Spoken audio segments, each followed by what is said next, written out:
Hello, everyone, and welcome to SmashBoxxTV Podcast 621.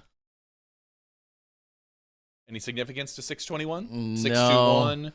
No, I don't think so. I don't think so either. Other than I'm still your doubles partner for the most part in this thing. For life, really. Yeah. Doubles partners for life. Man, when do I get to trade up? You don't. It's funny telling because obviously I got the Terry Miller VIP pass this weekend. Which you still owe me for. That'll cost you. I purchased a VIP through the Pro Tour, but I got to follow you around a lot on the course, whether some of the people on liked it or not, including you. But I did meet a couple people as well, and everyone how long have you known Terry? And I was like, oh, well, like really known him or like known him. I mean, like we went to middle school together, and people are like, really? Like, yeah, long time ago, like 35, a long time ago. Yeah, it's been a while, and yet somehow we're still here, stuck together again, waiting for that trade-in. But more importantly, doubles partners that were able to get some stuff done, unlike you and us, because we didn't play. Right. Because we could have otherwise brought all that history to the course.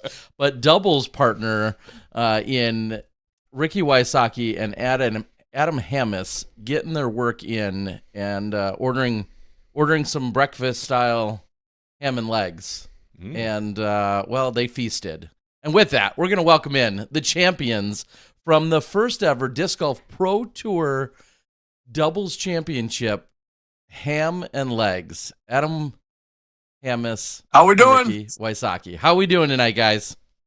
Good. What's up? What up, Rick? How's it going, Adam? How you Good. doing? Where are you? I'm feeling good. Where are you? I'm at my host friend's house in Michigan. Oh, nice. Josh Romine. We don't need to be here. Let's Yeah. let them interview each other. Yeah. Okay. You guys can just take it away. This is a great start. Let's do this. Adam, what from doubles is a question you would like to ask Ricky? Yeah. What do you got for What do him? you got? What's your doubles question? Which moment in the tournament were you most disappointed in me? Let's see. I think the layup OB. Yeah, that one hurt. But the thing is, I wasn't that disappointed because I kind of told you to do that. Though. Yeah, You did kind of tell me I'm to do mad at that. myself because I literally told him what to do. He's like, "No, I'm just gonna lay up short of the tree," and I was like, "No, try to butt off a little bit more because then my upshot's easier." And then he freaking threw it right where we told him to throw it, and then it was OB. I'm also still confused on how that skipped 70 feet OB because it was a cigar. Yeah. It's only a 7-speed. I don't really know how it. I mean, it barely. It was only a foot off that tree coming in. I don't know how it skipped that far, but anyway. Did we see this shot? What shot are you referencing? This would have been hole 12, the second shot. Rick hit early, and then we just wanted to lay up for par because we were in the lead at that point. And I was like, Rick, let's just throw a putter to the trees. You got an easy zone chip. He goes, I think we should get a little bit past it. I was like, all right, I'll do it. I'll throw standstill though. And I'm like, well, I'm worried it's gonna, barely go into that hazard. And I threw the shot perfect, and it went, just barely past that tree and got a bad skip, and it got in that hazard. Okay, so Rick. So that's Rick's fault. Yeah, okay. I mean, we'll blame that one on Rick. Well, Right? Rick, what's your question for Adam? Which what do you need to ask him that you didn't get a chance to because you guys were so busy after the round? Yeah. Let's see. I don't know. I mean, I haven't really thought about that. He played pretty well, so it was really not that many moments where I was like, of course I know small mistakes are going to happen here and there for both of us, but I think the biggest surprise was like honestly how I wouldn't say bad, but we didn't play to our level as best we could in best shot. I'll say that. So like I think that was the biggest thing. I think the reason for that is just like you have that thought of you can always fall back on your partner, and we weren't as focused.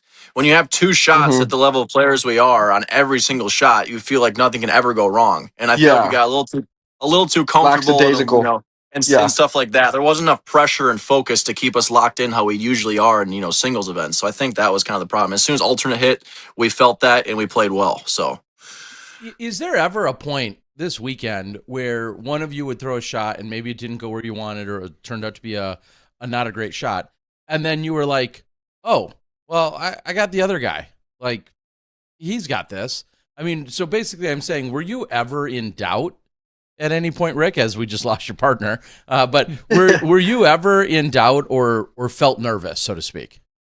Yeah, so I think after the first 2 rounds, we shot, I would say, average. So we didn't shoot to our floor, but we didn't shoot our ceiling. As far as we shot 213 unders, I think. Yeah, that's exactly what we shot. So I would say that's probably average for us. Not, and so I think going into the alternate shot after the 2 best shot rounds, it was more of like, okay, we didn't play our best, but we still have a chance. Like I kind of told Adam that, like, all right, Sunday morning we woke up and I'm like, all right, Adam, if we shoot 10 under, we win, guaranteed. No ifs, ands, or buts. I can guarantee it. He's like, you think?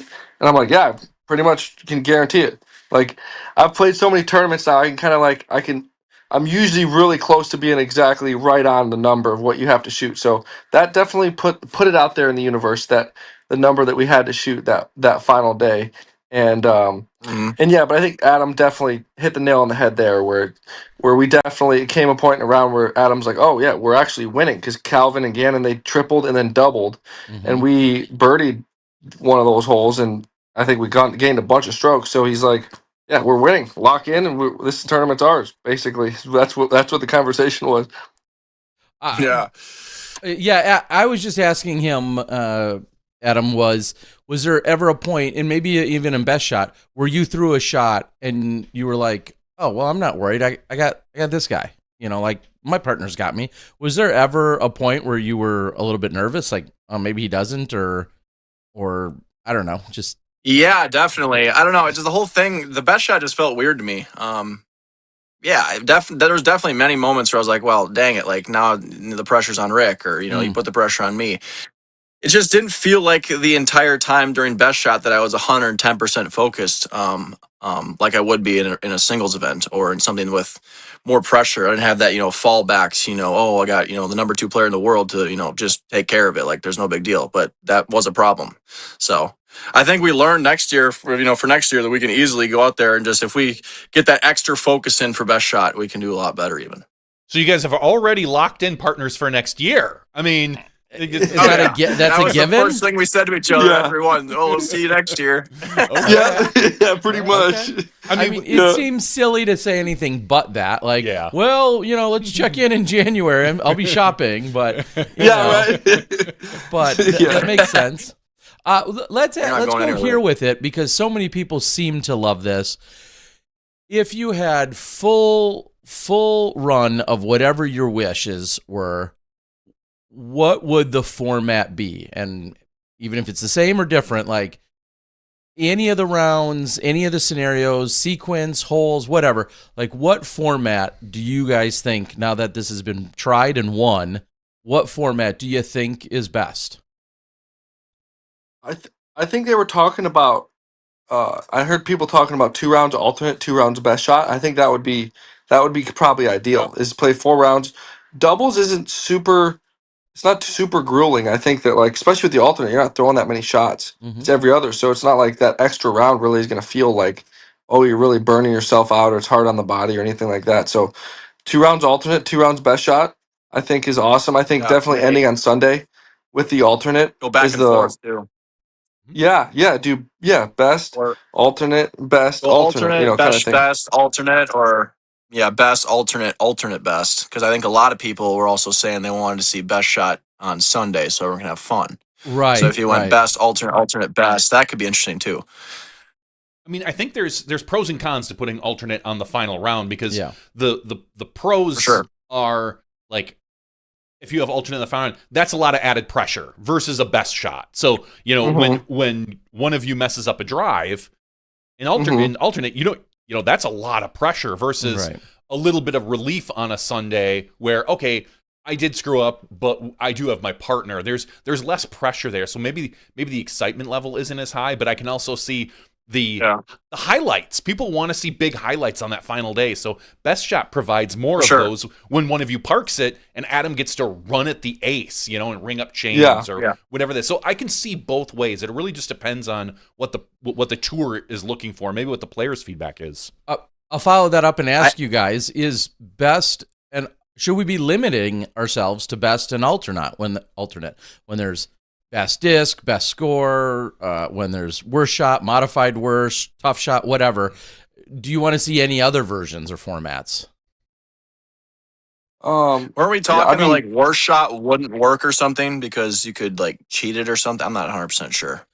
yeah, people were kind of saying that, like, worst shot's kind of like worst shot. Like, it can be kind of a gray area. Like, someone's worst shot might be, Adam could throw a shot on the left side of the fairway. I throw a shot on the right side of the fairway. It's like, okay, well, like, if you're a forehand player, one of the lies is going to be better than the other, right? So, Mhm. like, technically, worst shot could be either one of those discs, so that's very gray area where there's a lot of potential, you know, skirting the line of morality as far as what's right and technically the worst or best shot. Yeah, and well, I think it comes down to usually when you're playing in that format, the other team you're playing with selects it, Oh, and okay. they're trying to obviously give you the worst lie, what they feel is the worst Interesting. lie. That's usually how worst shot gets played. Is they are actually saying, okay, yeah, you might be 50 feet up the fairway, but you're buried in the trees, or wherever. Mhm. The other team is the one that selects it. So, Oh, okay, I see. Would there be? We had Evan Smith on last week, and he was saying we couldn't do worst shot because it might literally wreck some of you pros, right? Especially right before Worlds was his Right. thing. Like the last thing you want to do is go through a worst round shot or a worst round tournament that crushes your soul as your partner. Do you see any truth to that? Assuming we have it around the same time next year, or is that nothing that you'd be that excited for? Yeah, I could definitely see that playing a factor with it being that close to Worlds. I think that you do get the drama with the alternate shot. I think that depending on how challenging the course is, which they made the course a lot more challenging from years past, mhm. that it brought out that challenge and that drama. Whereas which is what people are looking for. I think that from a viewer standpoint, that's why it was probably Yeah. so popular for people to watch. Is the best shot had a lot of Yeah. a lot of fun shots to watch, ace runs, long putts, and then the alternate shot was the opposite. It was like carnage the other way of like, okay, like there's triple bogeys, double bogeys to be had, and someone's gonna birdie that hole if they play that hole perfect, right? So I think you get both sides of the spectrum with both those formats, which is the emotions. Viewers love, you know, getting their emotions played with, the highs and the lows, right? You're watching something, you want to feel like you're a part of the emotional roller coaster. And so I think that definitely happens in alternate and best both. Yeah, and just Yeah, because I know. Oh, go ahead, Adam.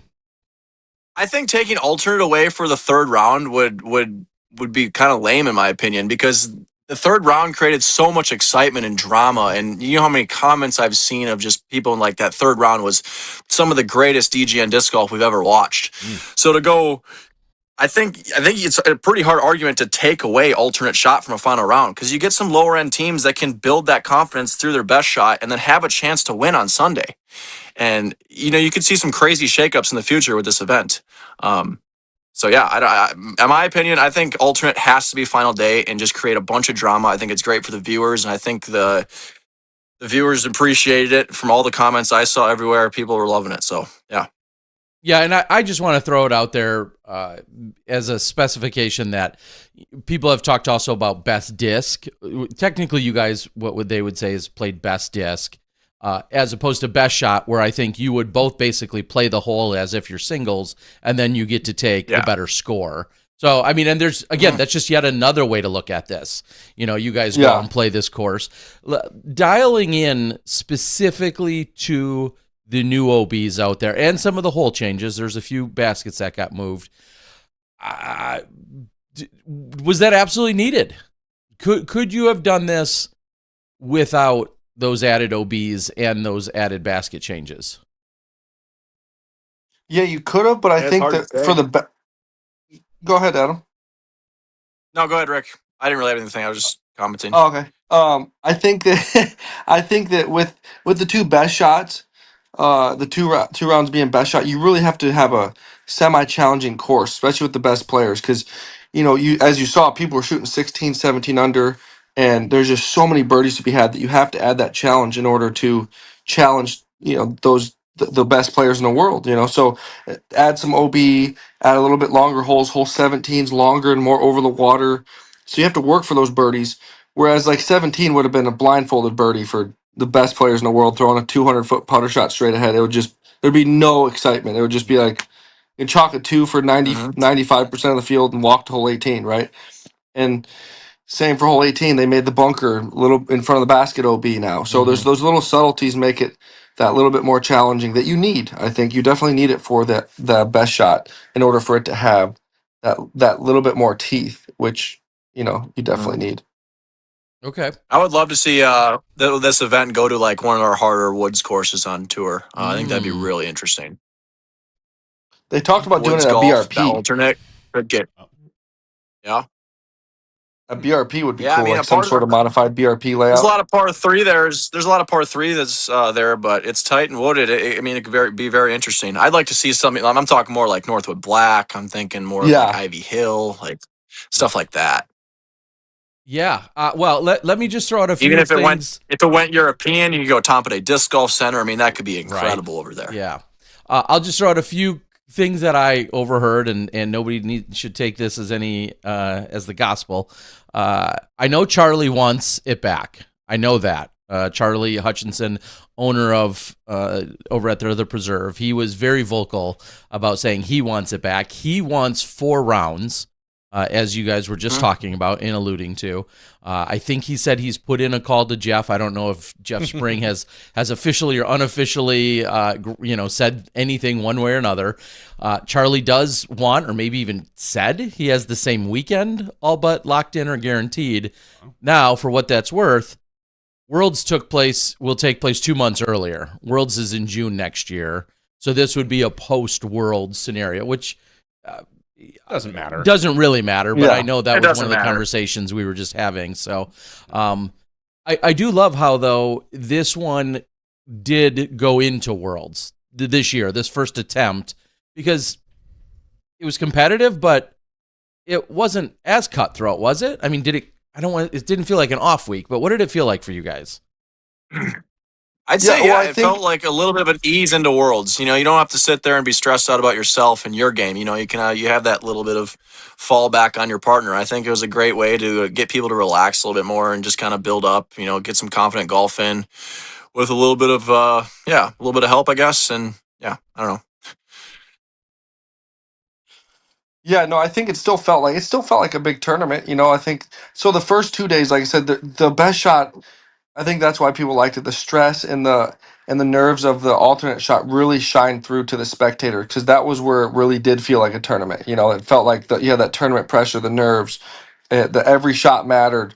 Not only every shot mattered, but it almost mattered more than singles, because you may only throw one shot on a hole, right? You just throw a drive, and then your partner putts on a par 3, and that's if you throw a good enough drive, you're setting your partner up. And I think that was the biggest difference. Is the first 2 days it was kind of less stressful. There's just going to be a ton of birdies. You're birdieing 80% of the holes, 90% of the holes, and you're picking up your disc. If you shank a shot, you're just picking it up, walking to your partner's drive in the middle of the fairway. So that kind of stuff, which is I think exactly what you need when like you said, right before Worlds. You don't want to be grinding out a Northwoods Black round right before the World Championships, right? I think that would be, unless it is best shot or something like that. Without necessarily talking any trash or throwing any shade, are you guys surprised by the struggles that Gannon and Calvin had, especially... Or the Robinson Bros. Or them, but especially Gannon and Calvin, considering number 1, number 2, or, 2 of the best in the world. Not that you guys aren't, but everybody was like, oh, give them the trophy. Let's call it a weekend. Were you surprised by the third round struggles?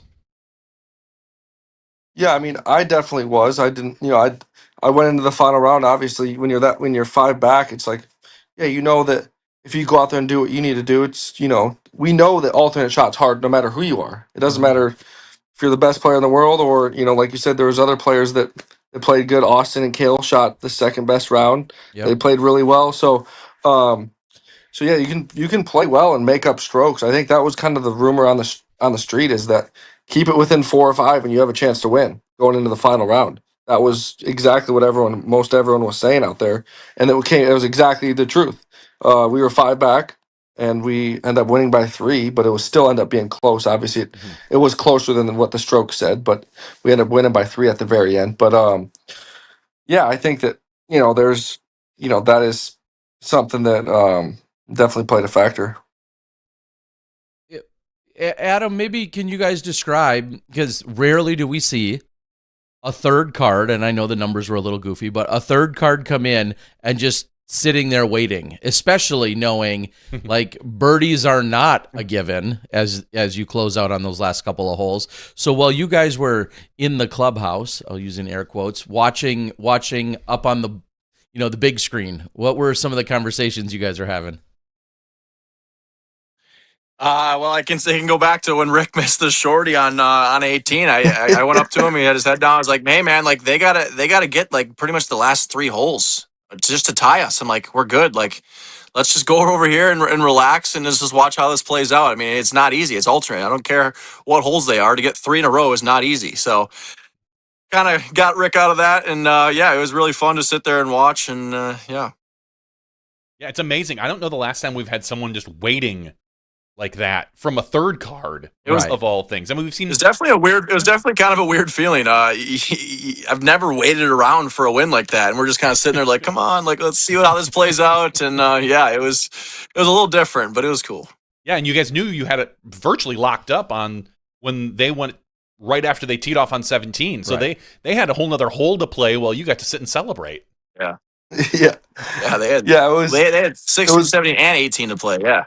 Mm-hmm. Yeah, so they birdied 16, and then we were like, okay, they have a chance. Mm-hmm. They've neither one of them threw forehand on 17, so we honestly really weren't that worried about a birdie. On 17, the way the wind was playing, it was like a right to left headwind. Mm-hmm. Of course, you can still.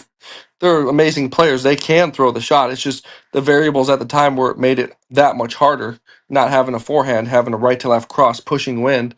The forehand plays is already the shot to throw on that hole as far as percentages, and then on top of that you add that win, it just makes it that much harder. So once they kind of hit the tree, me and Adam kind of knew that it was over, because if they parred that hole, it was done. Mm-hmm. And I think they ended up doubling it, but it didn't. I don't think it really mattered at that point. No.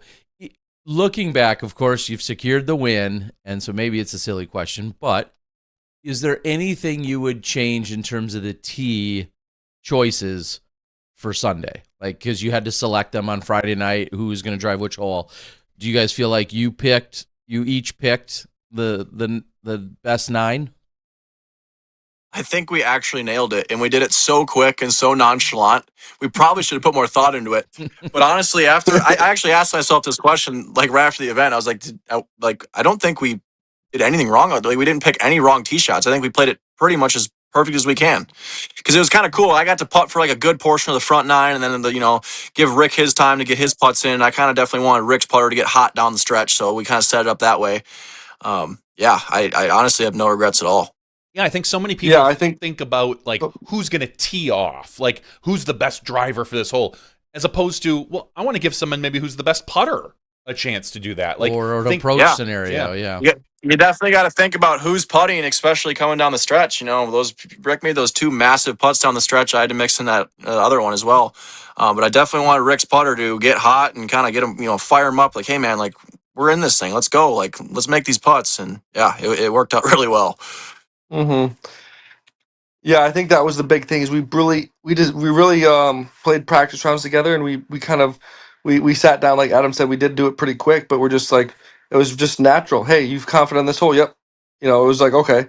There was no like arguing, like, oh, I want to throw this tee shot. I was like, nope. If it was a hole that I could see just practicing with Adam, he felt super comfortable. Yep, you're throwing that hole, and vice versa. If I was comfortable, like hole 2, for example, Adam didn't necessarily feel super comfortable throwing that shot, but I was like, okay, I got it. I'm confident. So I threw a couple extra shots. We went to the field before the round, and I threw the exact shot that hole 2 called for. It was like an Annie with like a flex with like a mid range. I threw the zone, but yeah, it was just So those little things definitely played a factor. Just playing to our strengths was the biggest thing, and I think that the alternate shot and really as simple as if it's a sidearm tee shot, I'm throwing it. If it's a backhand tee shot, you're throwing it. So That was kind of the logic that went into it. Just to Okay. keep ourselves comfortable, know we're throwing the shots we're the most comfortable with, not getting out of our comfort zone. You know, it all obviously there's scenarios where it has to happen, but off the tee, try to keep it as comfortable as possible.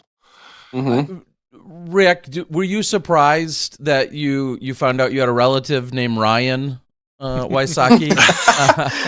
Here we go. Do you see I put my username as Ryan Wysocki on here? Oh, I didn't. You should. You should change it. You should have changed it for all of Sunday. Poor Zach. Zach gets so- no love now. He's like he's the forgotten brother. Right. No. Yeah, exactly. You should make like a Hambone account like I have, but make it Ryan Wysocki. Ryan Wysocki. That's actually a good idea. Your alter ego account. Yeah. That's a good idea. That's so funny. Excuse me for not knowing for sure. Was that your first time as a number one on ESPN? Yeah, first time number one. I think it's up. well, no. So it was my first number one slot. I've been on the top 10 plays before, Right. but I haven't been on the number one slot. Yeah. So I guess I have that going. But And you're still so I remember not. USDC. What was your I got last ace. slot? Yeah, exactly. So I think how it goes is they have an East and a West Coast broadcast. I'm guessing. I don't know for sure. So I think one of the coasts got it right, one of them got it wrong. So I was trying to figure out which one was right and which one was wrong, but I haven't figured that out yet. Okay. That'd be funny. Yeah. I yeah. commented, I tagged him. I was like, all right, ESPN, which coast said what? It's nice. just Do to you find think they out, but I even never know they did. did it? No, I doubt it. No, Yeah, unfortunately, you know, they probably don't. But and obviously, I mean, there's worse things they could have said or Yeah, for done. sure. You know, that could have It somehow gave us. made It it gave way us. worse. It gave us a story. You know, we're good. Right. I just laugh about it. I was never like offended or anything. I just thought it was funny. I was like, oh, that's crazy. Like I was just more like, oh, that's cool. Like It gets more cool that people I'm on talking. It's ESPN. perfect. Yeah. Mhm. Yeah, I'm not like all proper where you have to say my name perfect, otherwise I'm upset. Like I don't mind it. Well, for just a quick moment, obviously there was the conversation about ham and legs and atom bomb and all that, but you know, you're listed usually, I think with the PDGA as Richard, which you never go by. Nope. In term, well, maybe clarify here. Why is it, you know, Richard versus Rick or Ricky or whatever else? When did you do that? Because it hasn't always been that way. Yeah, well, so I've basically just been Ricky my whole life. I never was really Richard, or maybe on a birth certificate, and that's Right. it. Like maybe when I'm in trouble with my mom when I was younger, like Right. she calls me Richard. Get over here. Yeah. But that's about it. Like pretty much never get called Richard ever. But Just why for is I it guess that when way people on the like first see PDGA? me. Yeah. Yeah, Well, DGN yeah, they had I us our guess- first names. What do you guys think of that? Yeah, I know. That was super weird. Richard and Adam, all proper. I thought it was kind of yeah. funny to have our first names on the leaderboard. I think next year we should go back to the last names. Yeah, should be. I think last names. Yeah. Yeah, I wonder what the decision is behind first names versus last names. Yeah, I don't know. I wonder if just the Yeah, length for the of doubles, that was name weird. Or Yeah, maybe because they I don't got think some I've long ever last seen names. that before. yeah, well, and not on the DGN we haven't. I know that they haven't, at least as of Yeah. 2 years ago when I was doing things. They hadn't done that. So Yeah. now you guys clearly share a sponsor. Has there been any talks from sponsors as far as, or I don't even call it pressure, to pair up with another teammate on the same thing? Because we see other teams. You know, you've got the Robinson Bros, who it's a natural combo for them, but two different sponsors. Gannon and Calvin, two different sponsors. Where do the manufacturers lie on this? Do they care? I think for us, it was more of just we obviously were friends, so it didn't really play a factor. I think it may have. I don't know, Adam. Do you think it would have played a factor if we weren't sponsored? No. Maybe a little bit. Not at all. No, I I don't think- think yeah. so. Yeah, I don't. I think it's more of. Yeah, I think it's more of just. People that would partner together are a lot of times on the same team. I think that. So, but I don't think it wouldn't be like, hey, if Adam had a different sponsor, if I had a different sponsor, and we want to be partners next year for whatever reason, then it would be fine. I think for both of us in our situations. So it's not like it's a deal breaker and the sponsors are going to tell you no. Of course, they probably would encourage it, but there's nothing out there saying like, hey, you have to do this, you have to do that, right? So it's more of just yeah, I think it's on the player really more than the sponsor. There was Yeah. honestly, there was no pressure from sponsors at all. It was more or less just find the best player you can with the best chemistry, and most times that's one of your best friends on tour. So, Yeah. Yeah, somebody actually, I think, I don't know if it was at the event still over the weekend or if it was last night, where a disc golfer had said to me, they said specifically, I love that there were mixed teams out there, so to speak, and that it wasn't people trying to exclusively stay within, their sponsored teams. And I totally agree with that. For, like we said, Calvin and whatever, all of the different teams, there are plenty of them. And the Robinson brothers is probably the best argument in the world for it.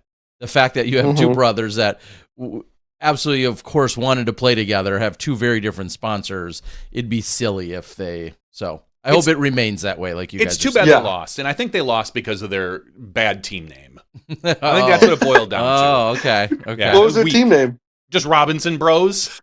Oh, Weak sauce. who had the best? Robinson Bros. Who's your favorite? Who's your guys' favorite team Plumbing name? services. right, exactly. Super Robinson Bros. Plumbing.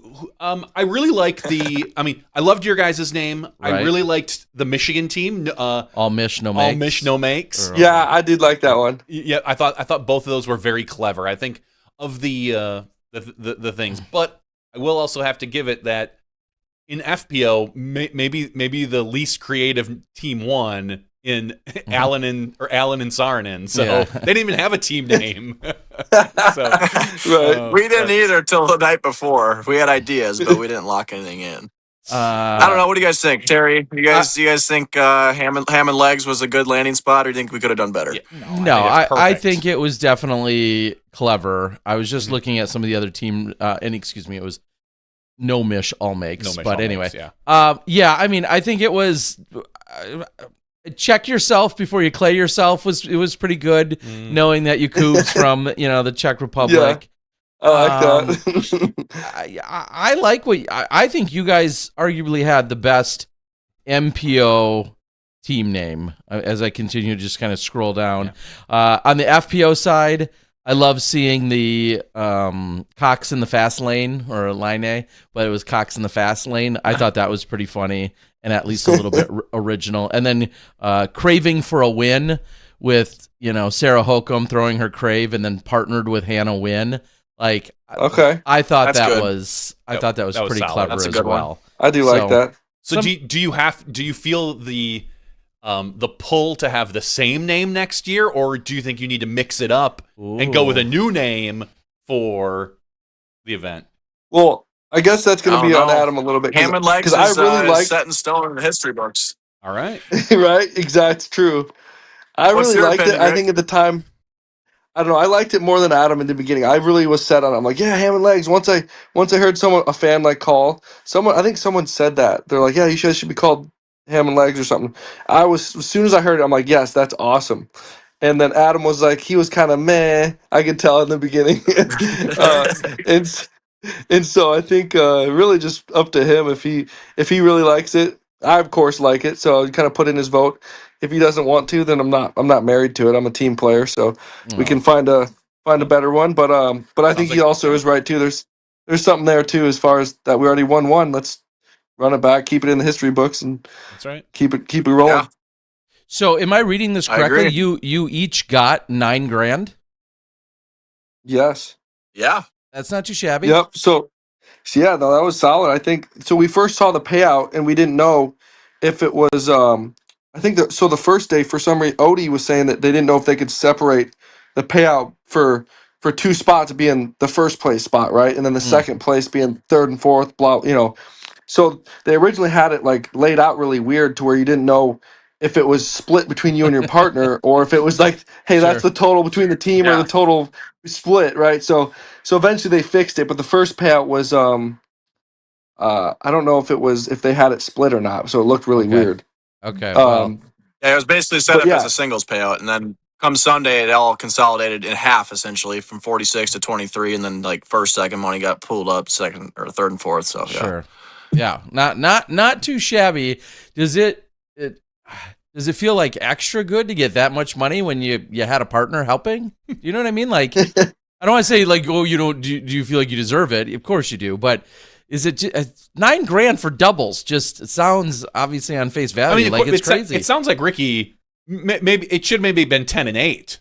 Because Ricky said Adam kind of carried it. So I mean, I'm just saying maybe maybe a little extra under the table. 9-9. That is true.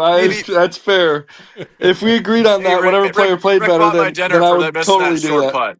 Okay. Good enough. Good enough. Okay. Yeah, I think the ace made up for it, maybe. Because I feel like it was the That's like for true. sure equal. No, Yeah. because yeah, Rick, I could see with 18 grand, 18 holes. You're a gambling man, Rick. Like I am. some money for the inside the team for birdies, For sure. Most shots used, maybe like at the end of the week. Yeah, just gonna check them off and like, all right. Yeah. The most best shots used. I'd be That'll be curious. maybe a stat next year. Yeah. No, we're not going to change We anything. threw a 10 down. Was it a 55? Right. Yeah.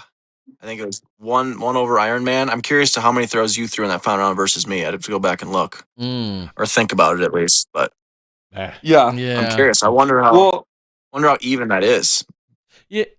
Obviously, it's not. But if it's not somebody's number, teeing, because every shot's so frequently on different, par fours, if you started off for sure. Yeah, but anyway, it was like you said, one over Iron Man. All right, a couple of quick hitters. You guys are both busy doing stuff, so first I got to ask, any extra splurge? I know you guys are both getting good at your tucking your money away, but any extra splurge on any given thing? Where like last week you're like, I don't know if I want to buy this I think Adam thing. hit that Minnesota sports cards on the way home because I passed that in Clearwater.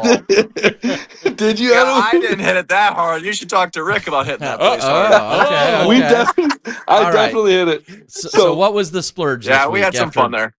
Okay. We did talk about like, okay, if we won, we were talking about potentially buying a case of cards from the Minnesota sports cards place. Okay. We didn't end up doing it, but that was the talk. But I think all our splurging came before Sunday. Yeah, it definitely did. Wow. So we kind of did it So before. we kind of did it already. Yeah. we pre-splurged. Yeah. Yes. And we did also talk about putting our money together and buying like a really cool card, like a LeBron James or like a Steph Curry card as a team and just kind of like sit on it as an investment. So we did think about doing that. We haven't done it yet, but we're still kind of in the talk. We've been talking about it. He was looking up the card the other day on eBay to see how much it was, but yeah, that is something that we were legitimately might do as like an investment, just because we're both into cards. I like it. I mean, Ricky's heavy into cards because did I see the night before you were at the casino playing cards? You got not a royal flush. Sorry. Yeah. That's at our Airbnb. That was at our Airbnb. Friendly friends at the Airbnb. Yes. Oh, so it was just a straight flush.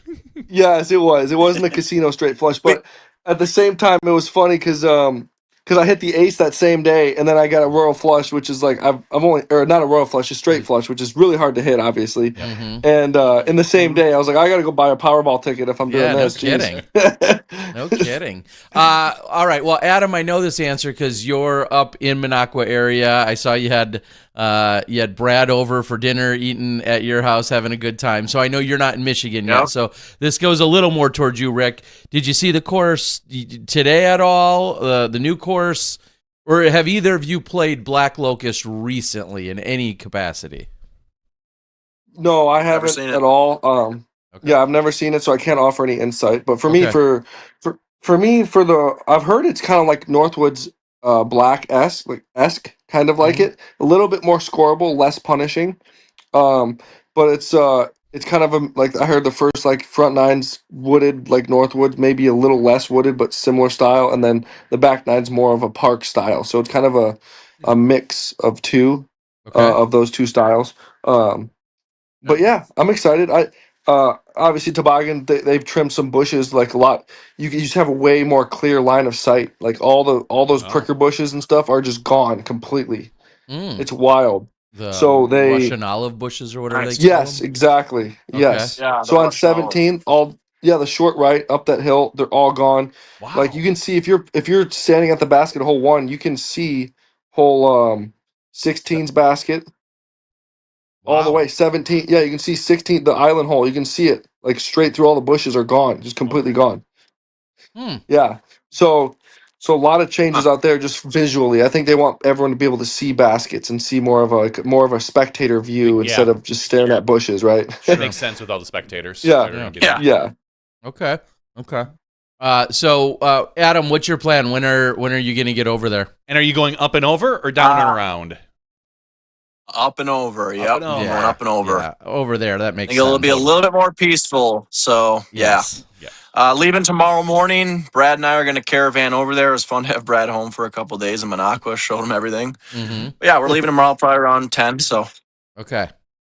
And then just kind of casually getting in practice rounds over the next couple days. Is that what your plan is for both of you? yep, going to try to get 2 or 3 on each. And yeah. Rick was saying last week how he doesn't want to get to the Worlds too early because you can actually burn yourself out, especially in these big events. You got a lot going on. We're in discraft country. I'm going to have a lot of obligations. Mm-hmm. So it's more or less going to be get good quality practice rounds in, learn the courses, and get my rest and be ready for the event. So just like every other event. Sweet. Yeah, toboggan's no joke. You don't want to burn yourself out on that course, honestly. I don't you don't want to play more Locust than yet, but 3 practice rounds out there. Maybe I might do Yeah, like that's a 3 or lot. 4 at Locust. I've never seen it, and I've obviously no Mhm. toboggan, so maybe 2 or 3 there, depending on how much time I have.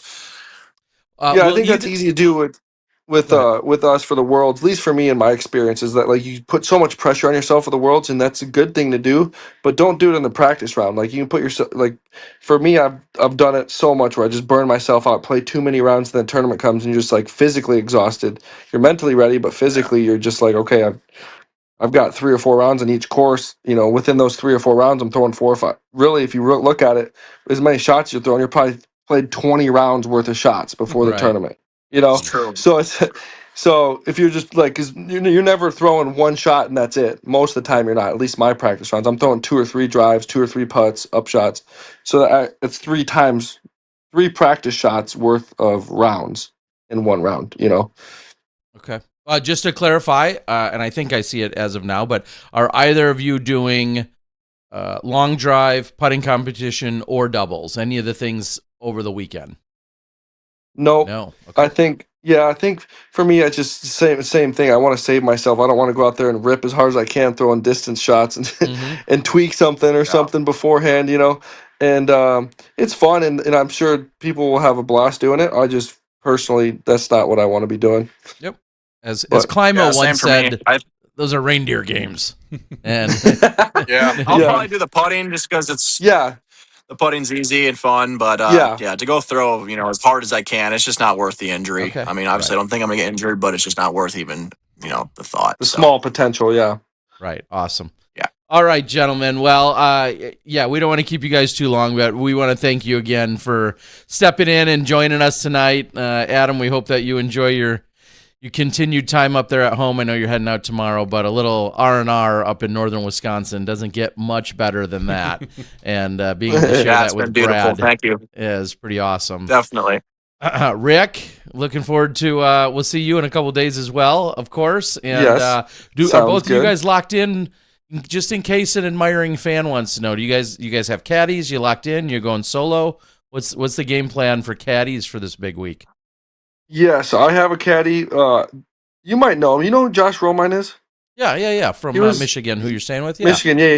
He's been playing disc golf for a long time. But anyways, I always stay with him. He's my host here, so he's gonna be my caddy. And then I also have Sarah DeMar. She's my massage therapist. Right. She's always enjoyed. She came on tour with me last year towards the end of the year. Mm-hmm. She's been around the disc golf world for a long time, so she does my massage work. And then so she's kind of my other caddy because I'm gonna be kind of doing having both of them on the bag, so it'll be 2.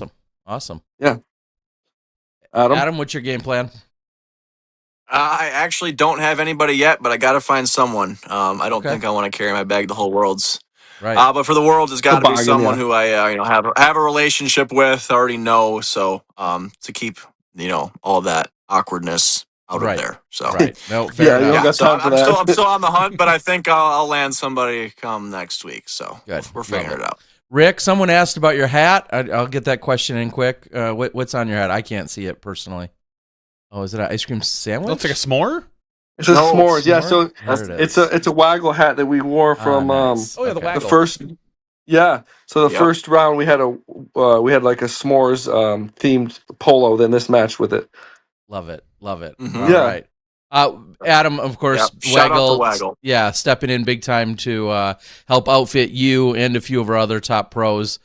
Pretty cool to see them getting into the game, and I know you visited the factory and hung out with them. What is their end goal in involving themselves with disc golf? To be honest, I don't know yet. They kind of just dipping their toes this year, and with me, and it's been incredible. They've been awesome to work with. They've given me some awesome clothes and make me look better than ever out there on the course. And super cool to have them help out other players, and come the preserve. They decked out Ricky and I with matching polos for the whole event, and to win in front of John, my guy at Waggle, this past week with him on the bag, the guy who called me out and said, "Hey man, let's want to partner with Waggle and stuff like that." So really special, and I think they like what they're seeing. So I hope they do. Yeah. Especially when you're pulling in those dubs. All right, both of you guys, thank any other sponsors or tell people how they can follow your journey and or support you out there on the tour or whatever. Rick, you doing a YouTube video this week at one of the world's courses? Yes, I'm going to do my YouTube video at the Black Locust. Obviously I did last year. I did Toboggan, so I'm going to do my video at the Black Locust, showcase that. So if you want to stay tuned on that. Obviously, Discraft, we are team players, both me and Adam on the team, so thank them. Be sure to check out our disc coming out here probably in a day or two. We'll have a commemorative disc. So as a team, you can support us through doing that.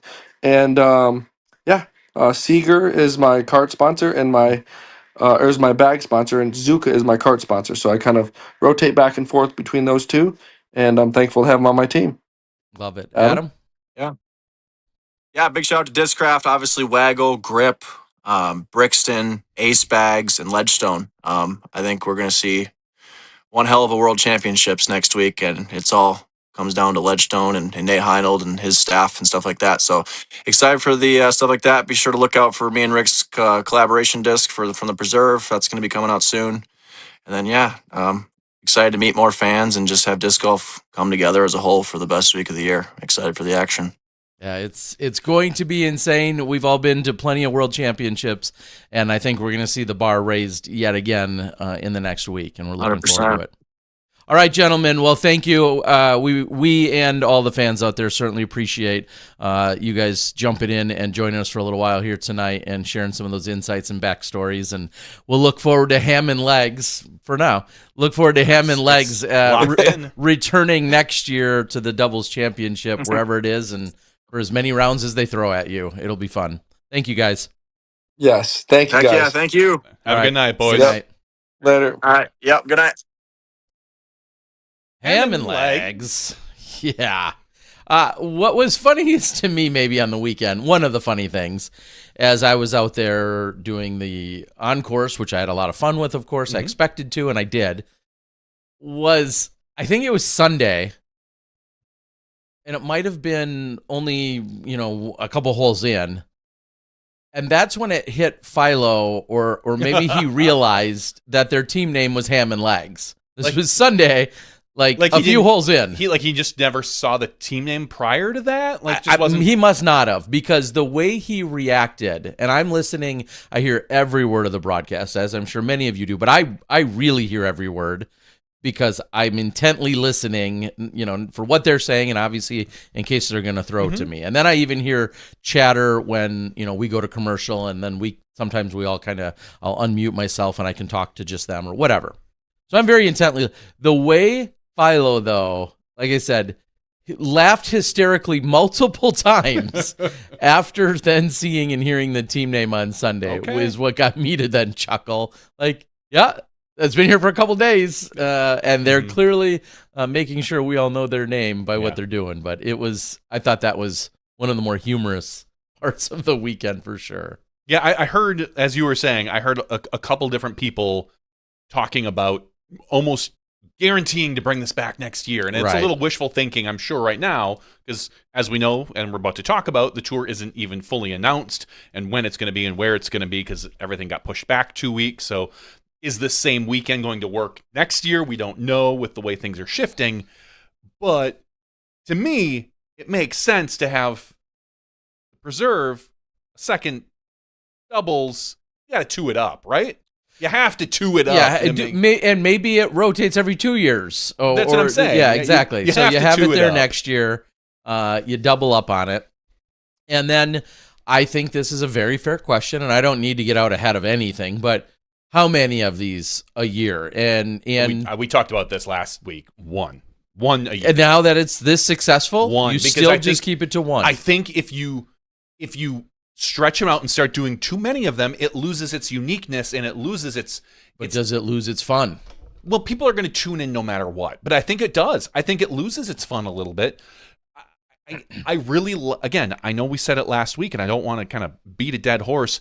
I would rather see more, like, different formats for different weekends. Exploring. I'd rather see, like I said, triples, yeah. Staff or what was Stableford, match play. Mixed doubles. Sure. Even though I know Worlds does mixed doubles, so that's maybe not exactly, but like just. I don't want to see the same type of event more than one weekend.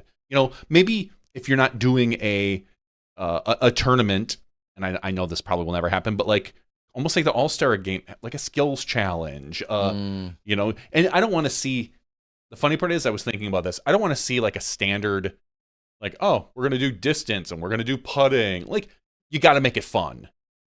Put them out 150 feet, just like the Powerball people, and have a couple baskets and do a tic-tac-toe kind of thing like we used to see, and just stuff like that. More games, more circusy, if you're going to do something like that, an exhibition. But for doubles, I truly am pleading that they not do it more than once. Make it. I'd be okay with twice a year. I just don't want to see it twice a year. I don't think anyone would be like, no, don't do that again. Other than me, apparently. Right. Well, you're a whiny little.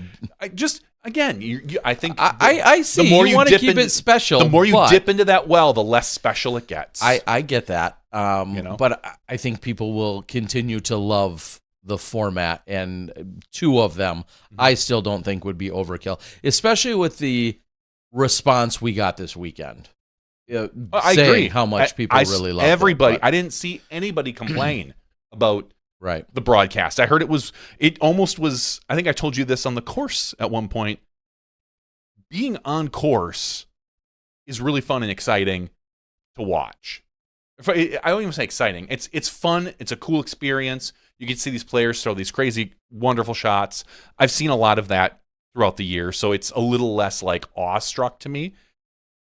But following the lead card and then watching Ricky's team like break out and not being able to see that because I'm following the lead card, and the way the preserve is set up, it's really hard to jump holes. Yeah, it's kind of linear in the sense it that really just, at some courses you can like, if you cut through hole 9's fairway, you can get to hole 15 much quicker or something like that.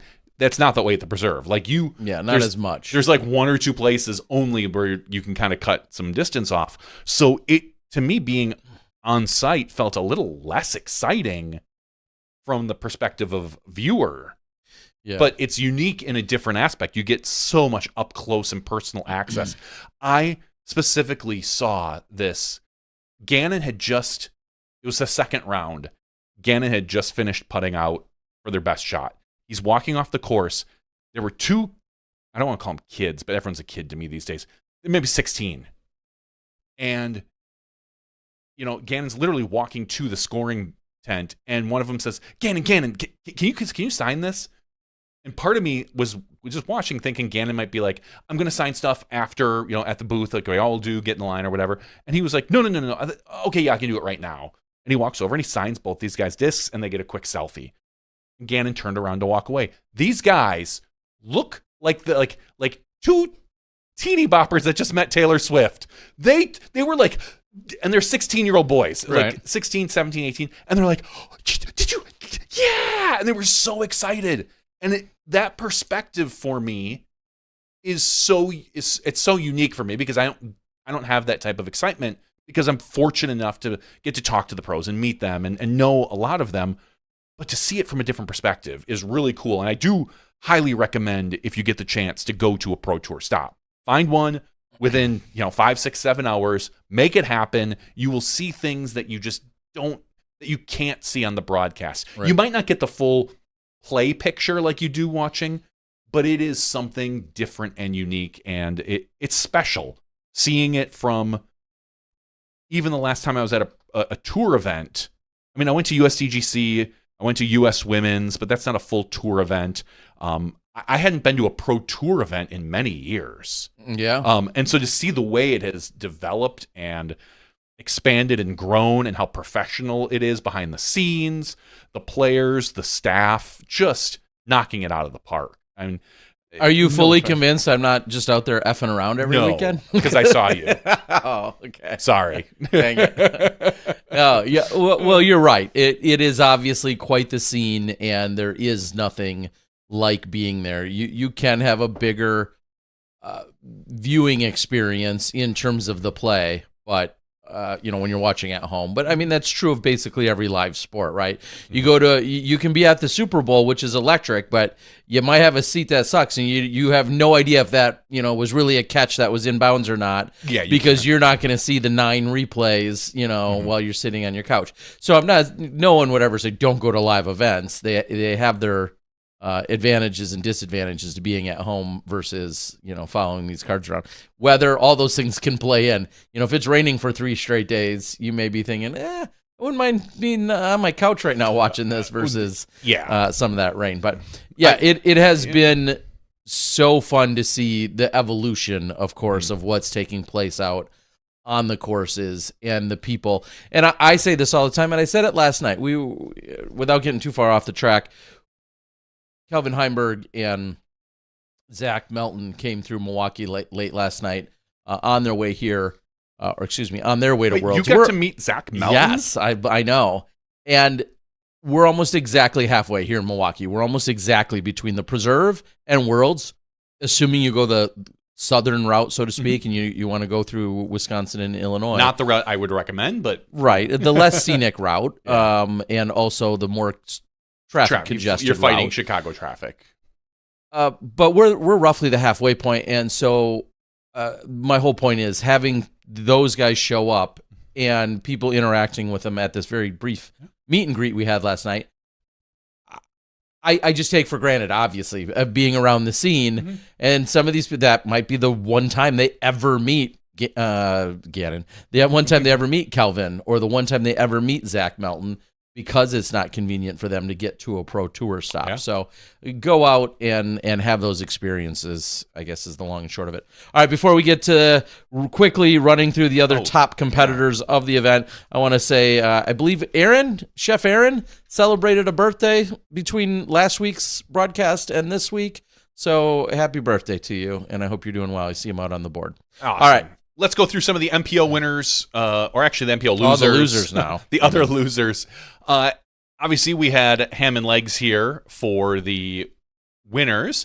Second place, Gavin Babcock and Niklas Antala took second. They shot a 6-under final round to project themselves up 7 spots. I will say about the scores, I was wildly wrong. Yeah, figures. I thought, honestly...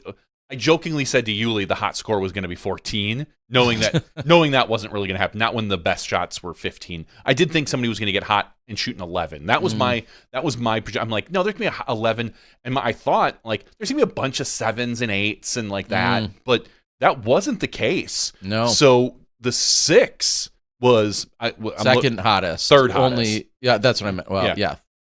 But Kale doesn't count because he designed the course. So, oh, yeah. Anyway, third place, the Robinson Bros, Isaac and Ezra Robinson, just couldn't get anything going. It felt like, we're not here to throw shade, but maybe a little bit.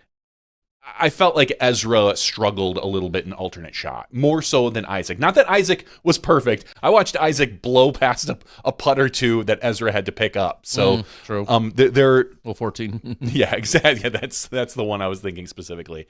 But ultimately, it did feel like Ezra's game was maybe not quite on. Maybe a little too much. Maybe a little pressure. Maybe folding under the pressure a little bit. And he got some bad luck when he tried to throw that big hyzer over the trees. Ended up going into the trees and then just barely missing the Mando, which right. I think I was the first one to notice as we walked by. I'm like, Terry, I think he missed the Mando. I told you. And you're like, what, man? Yeah, he had. Because the Mando rule is a little different than the OB rule.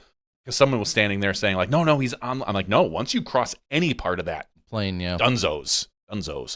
In fourth place, making a comeback with a 6 down, Crush Boys, Simon Lizotte and Eagle McMahon. Really funny because I kind of wrote them off a little bit after I think it was the first round. Mm-hmm. I didn't think much of it, but then they came back with I think a solid second round and obviously a great final round. Tied with fourth, Lucas Oberholtz Hess, Jesse Longnecker, Mm-hmm. and Gannonburr and Calvin Heimberg. So that was a real solid play. Tied for seventh, Luke Taylor, Andrew Marweed, No Mish All Makes. Tied with Jesse Niemanen and Albert Tom, and Harry Chase and Jake Hebenheimer.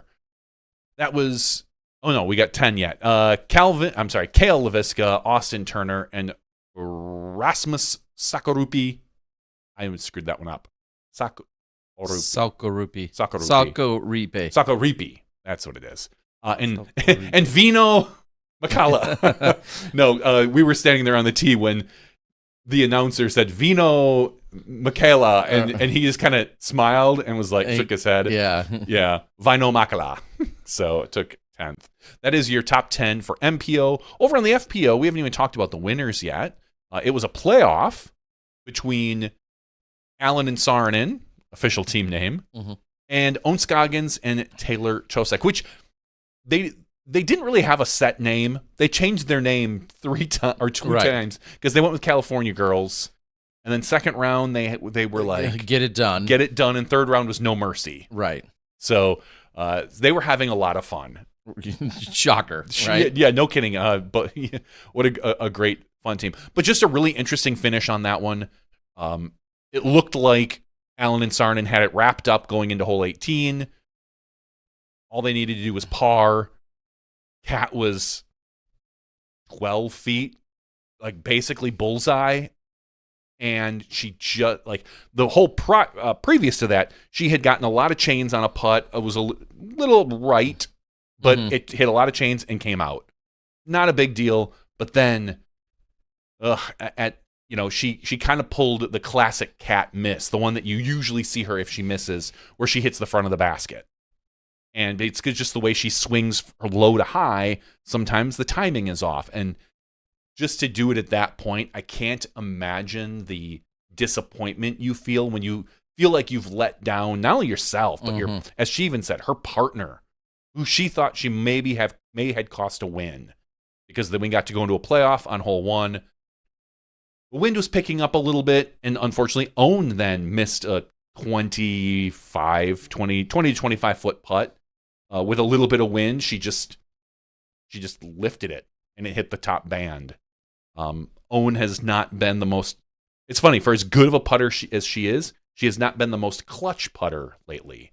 So a little bit of pressure going into that. Yeah, if anyone would have said, I think Owen's going to lose an event on a 20-foot missed putt, like you would bet against that all day long. And you can't, I said this to you, you can't be, if you're Owen and Taylor, you can't feel that bad about that loss because you had the bonus opportunity that you didn't probably think you were going to get on 18 right in the first place, because no one expects Kat to miss that putt. She's been a really good, solid C1 putter, but to see that little, almost a demon kind of pop its, rear its ugly head at the worst time, it happens.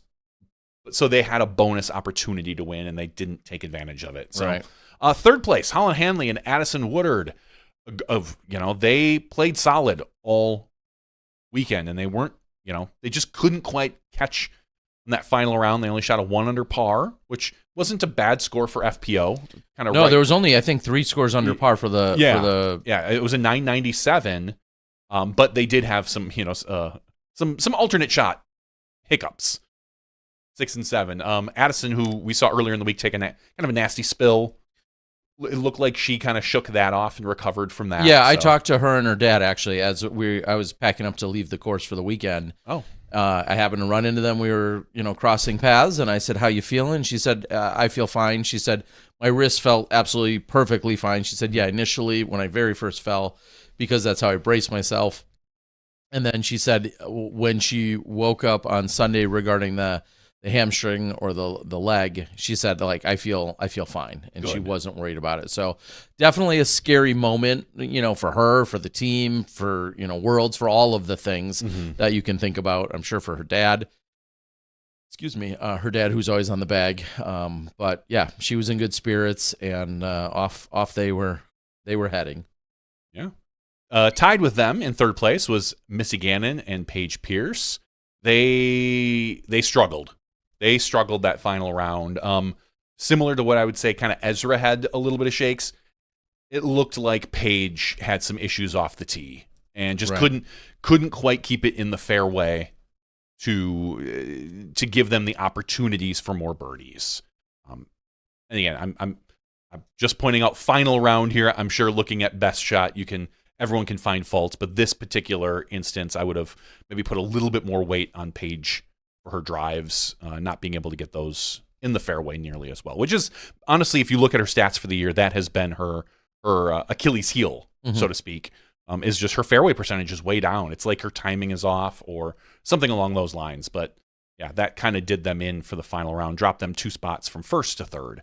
Fifth place, Ella Hansen, Raven Klein, who are, I think, our leaders after the first round. Is that right?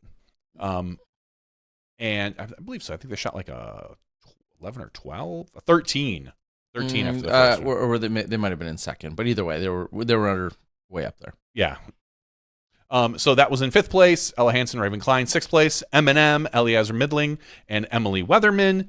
And then tied for seventh, you had the Mondahano sisters with Haiti Lane and Rebecca Cox. In ninth place, Chandler Ray and Kat Murch. Tied with Cadence Burge and Ida Emily Ness. That is your top 10 for the FPO doubles. Which I believe was also coincidentally where the cash line That was also the cash line.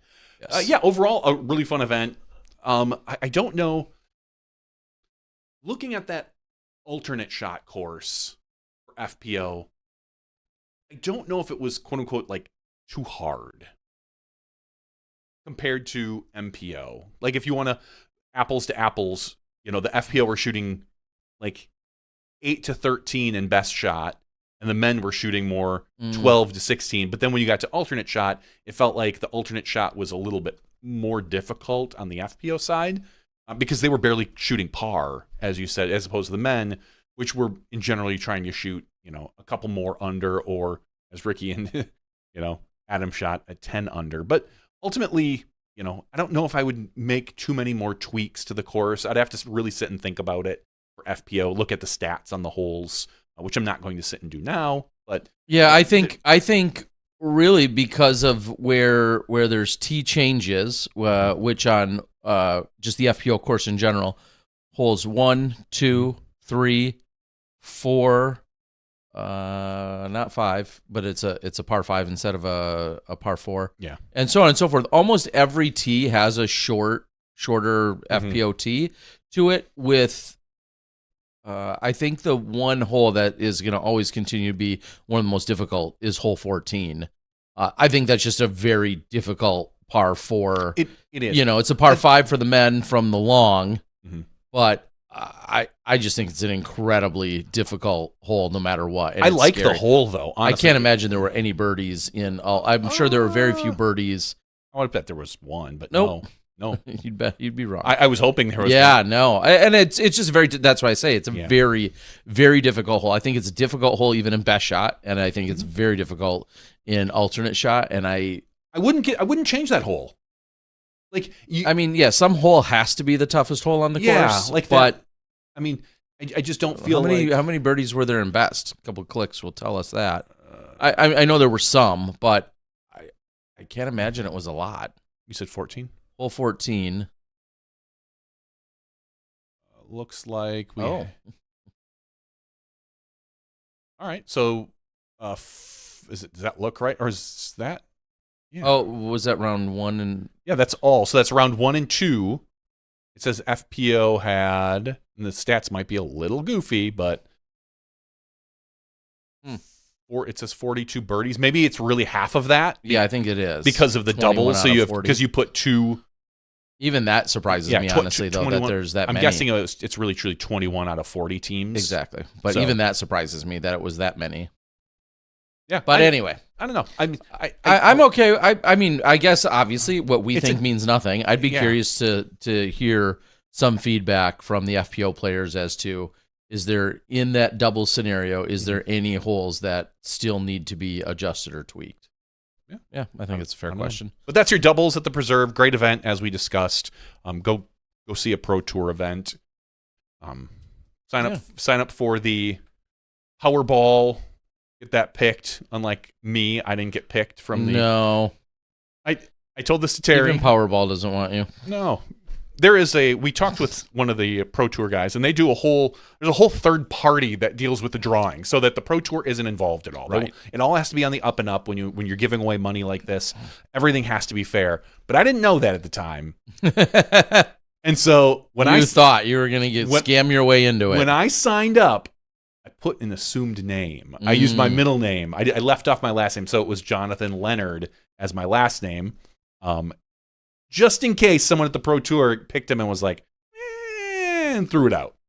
But they didn't have the chance because it was a non-biased third party, and I didn't get selected. Yeah, So- and I believe the company's name is Pivot. I don't know anything Something like else that. about them, but Yeah. they're a third party. Obviously, for the reasons you're explaining, is so there can't be any shenanigans when it comes to who's getting selected and then who ultimately gets the chance to throw. And shout out to Kara, who ultimately hit the flag and then stayed close enough to get the CTP, the $500. Yeah, because wasn't she carrying the check around the rest of the round? Was she the same one that hit the pin though? Yeah. Yeah, yes, because I think they even posted it. Me yelling. Was it? Okay. I'm pretty sure it was. Somebody in the chat can remember. I thought she was the one that also hit the pin. Maybe. Yeah, through a forehand. Yeah, I knew she threw a forehand. Like it was a big flex own style forehand. Right. And yeah. Okay. Anyway, there'll forever be chatter about who they're getting and how they're getting them. Well, I know we just kind of explained that a little bit. Yeah. You sign up. That comes from the ticketing information. In this case, because it was doubles, I believe it was Powerball's idea to say, let's give an extra, let them pull in a partner because of the doubles mentality for the weekend. So it's not that Powerball doesn't. Trust me, they're all about it getting hit and the earned media that will go with it, because of course this thing will blow up. It should. The fact that somebody could, throw this one shot for now $16,000. Yep. So they're wanting it to happen. They're not doing it at Worlds. I think it's just a US.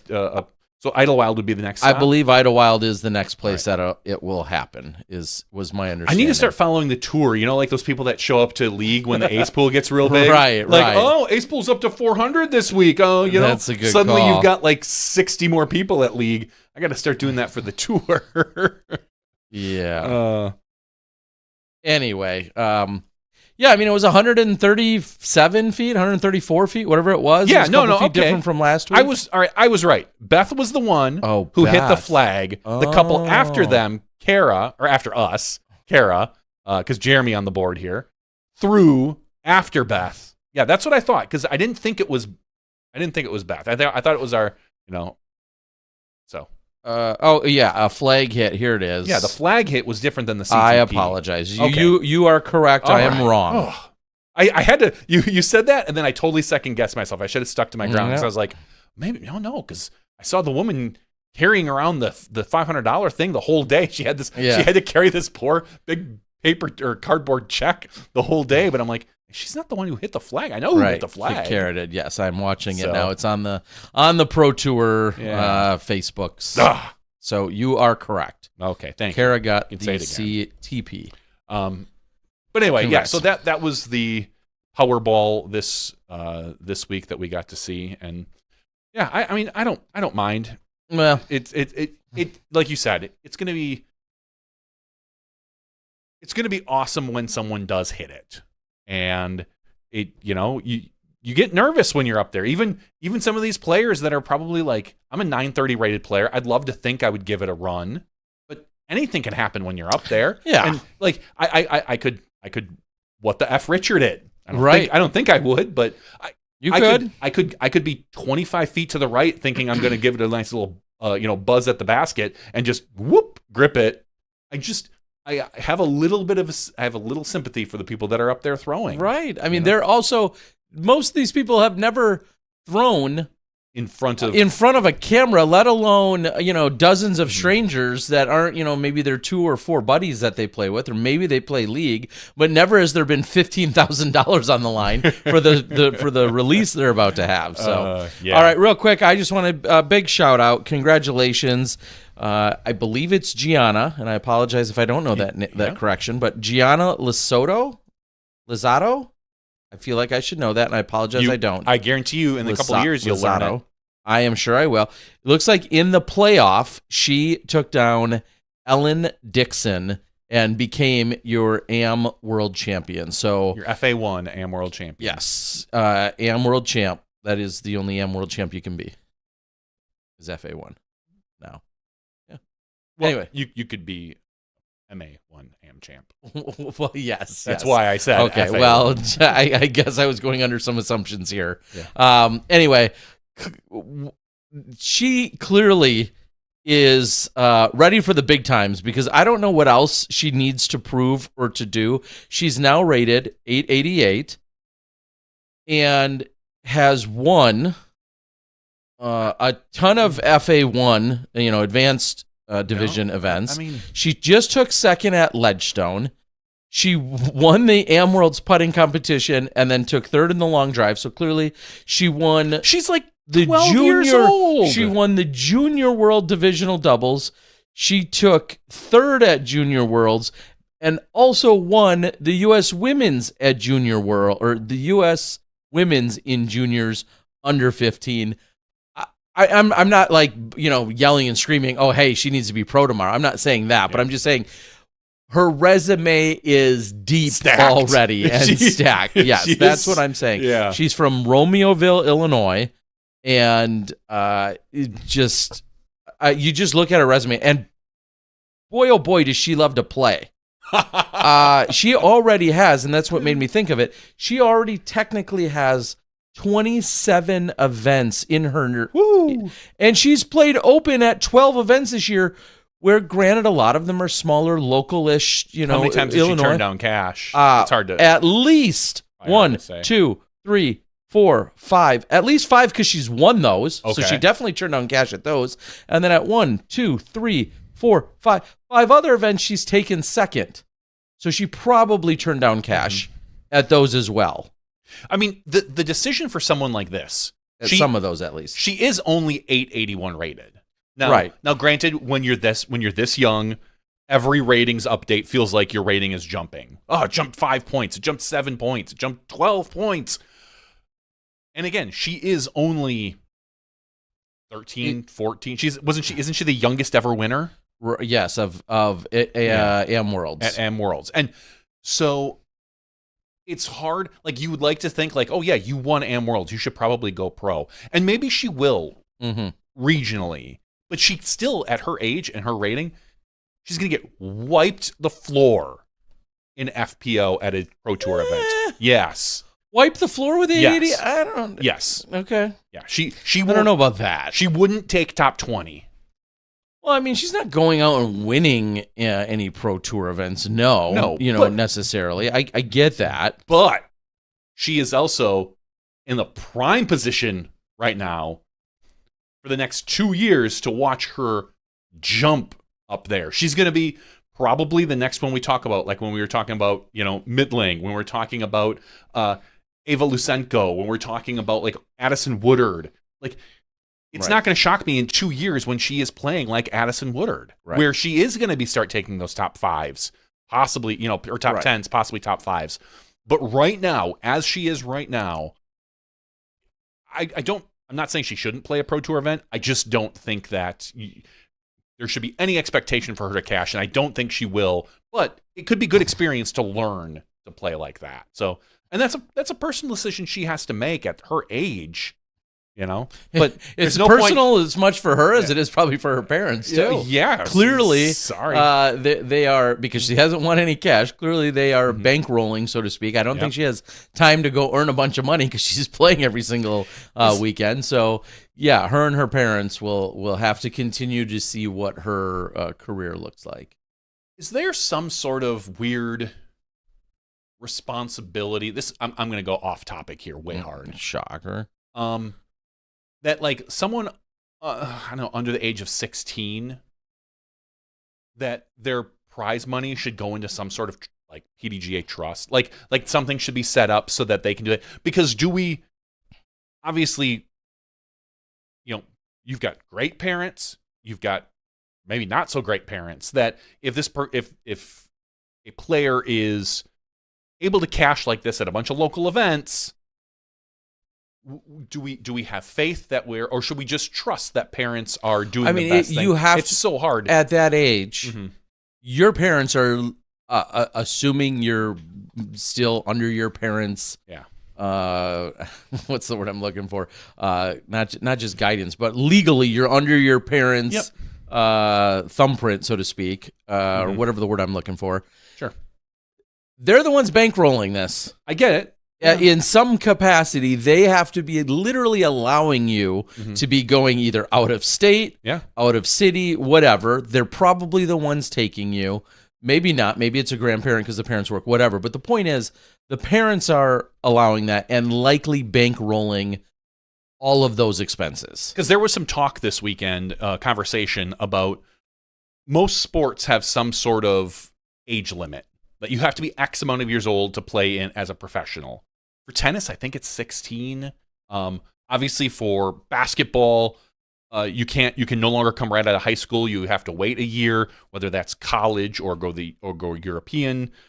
For the NFL, almost everyone goes through some college program. I don't know if you're required to, but most people for the NFL, your body isn't developing, and college really helps kind of hone in your workout routines and your body and coaching and all these other things. And there was a talk of like, would you or would someone oppose there being an age limit to playing FPO? Or maybe not even FPO, but maybe FPO at a DGBT event. Should they implement like 16? You have to be 16 to play at a DGBT event. Or I'm fine with it if someone were to say that. Because we are seeing some of these women, particularly it's mostly women right now, that are playing younger and younger. We've got that huge European contingent that are out there, you know, at 14, 15, 16, that are in the ranks, that are competing. And so is there something to be said about a lower age limit? I mean, if this is your long-winded way to say you hate Little Miss Disc Golf and Sarah Wadsworth shouldn't be playing, I love and you Sarah, want to exile her from our country because she's at that Lambeau seems pretty Field mean right now. She was at no, Lambeau I mean Field. Sarah Wadsworth. You know, 11?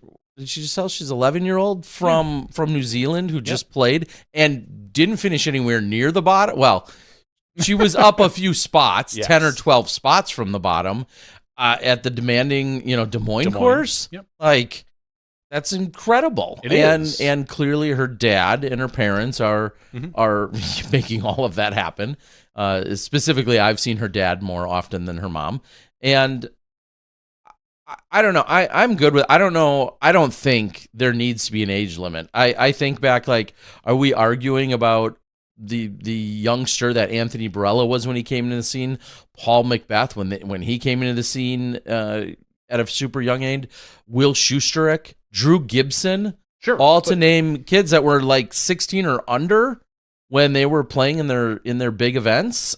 Near that age, I just don't have a problem with it. I don't really truly have a problem with it, but I also wouldn't be opposed if the Pro Tour turned around and said, we should probably have some sort of age limit to our competitors.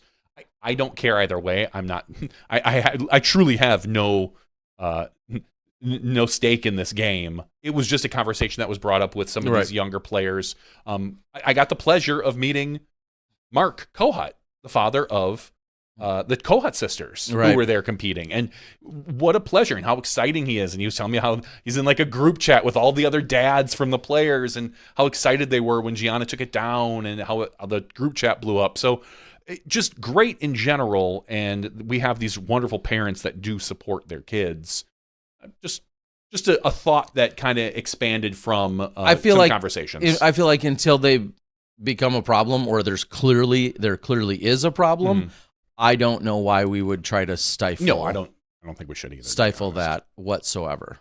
All right, let's talk about MA1. The young fellers crushing the field, shooting a 13 under par final round, 1062 rated with an ace. With an ace, Ethan Hatters.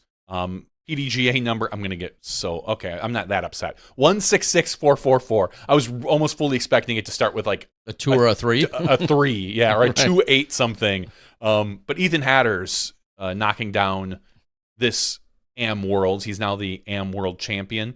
Second place, Gavin Bednar. Third place, Austin Yoder. Fourth place, Bradley Baumgardner. And fifth place, Noah Fail. Some of those names we have mentioned multiple times on this show.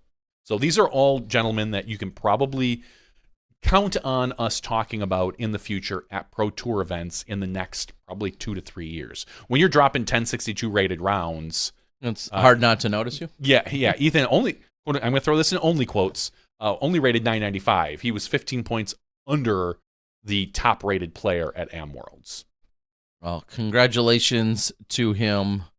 Illinois representing in the sense that Gavin took second, and Gianna took first. Yeah, she took first. So Illinois showing out, so to speak, with a first and a second. But Ethan, your champion on the MA1, a.k.a. Advanced Men's side. Congrats.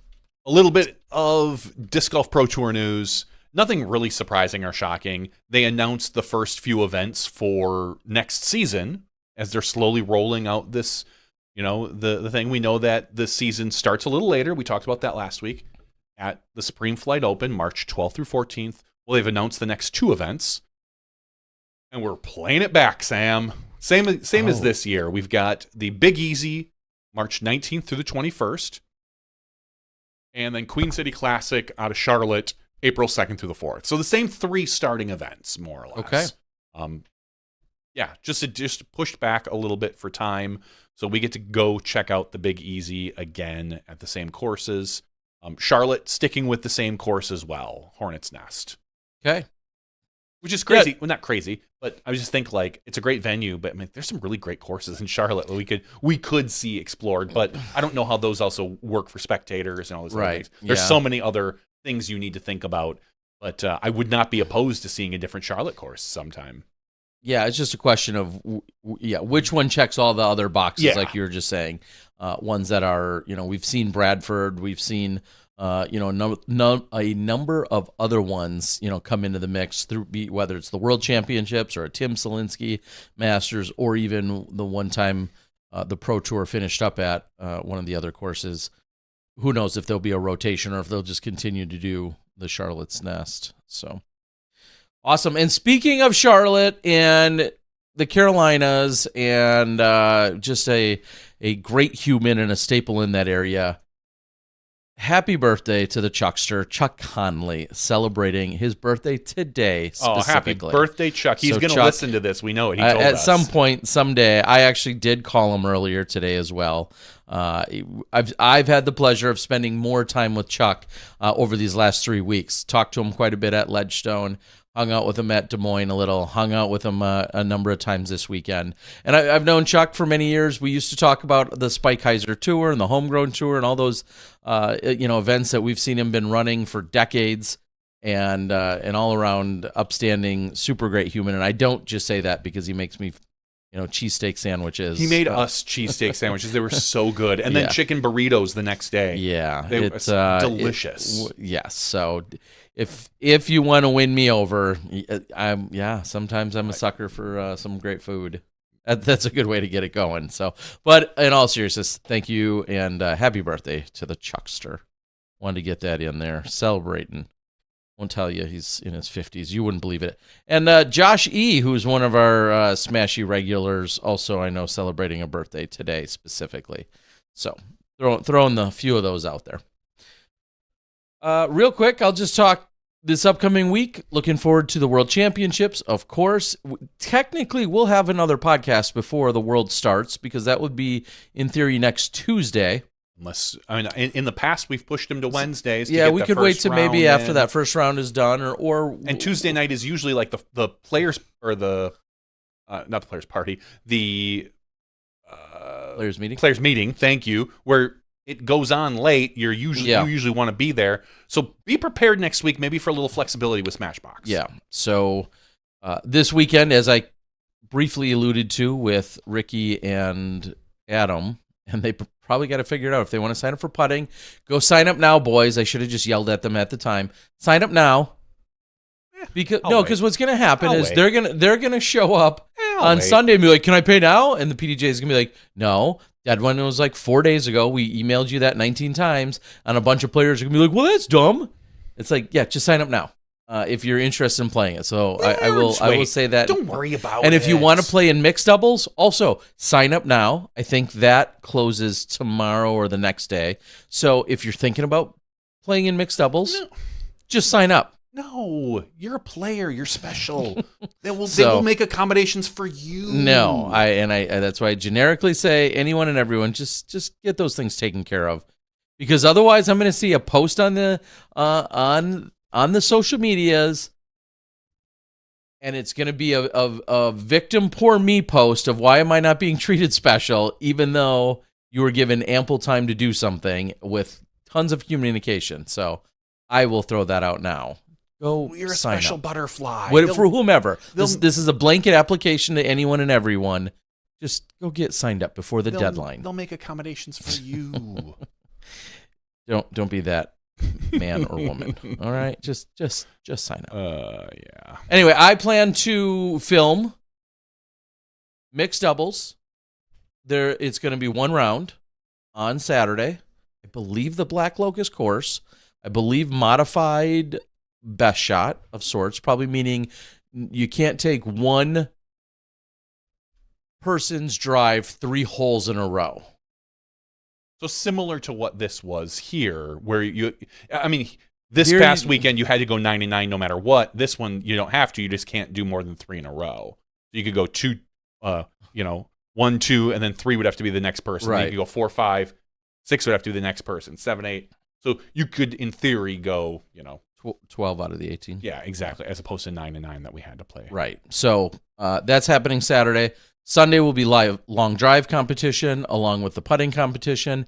Monday night, I believe, is when they're hosting the Detroit Tigers is kind of collaborating with Worlds to have a special disc release, and some players or people, everyone's allowed or encouraged to go to the Tigers game. Tuesday will be, I believe, the press conference, and then maybe a players meeting, and Wednesday is when play starts. And if I recall, I'm almost positive on this, Worlds will see us playing, and I don't know in what order, but Worlds will see us playing 3 rounds at Toboggan, 2 rounds at Black Locust. And I'm not betting my house on that, but I'm like 98% sure that is the scenario. 3 rounds, and maybe that was already said in a video of somebody, doing the courses, but course previews. I believe it's 2 rounds at Black Locust and 3 rounds ultimately at Toboggan. All right. Well, we're going to close down the regular show, and then we can jump into some after show fodder and conversation. What I meant to bring, and they're sitting in my car, and I feel terrible. One of the giveaways that we have tonight is a signed disc by all 4 of the champions from this weekend. So I got the 2 men, Adam and Ricky, and I also had Silva and Kat sign a Disc Golf Guy stamp disc. All 4 of their signatures. That will be the giveaway item for tonight. So I just wanted to throw that out there.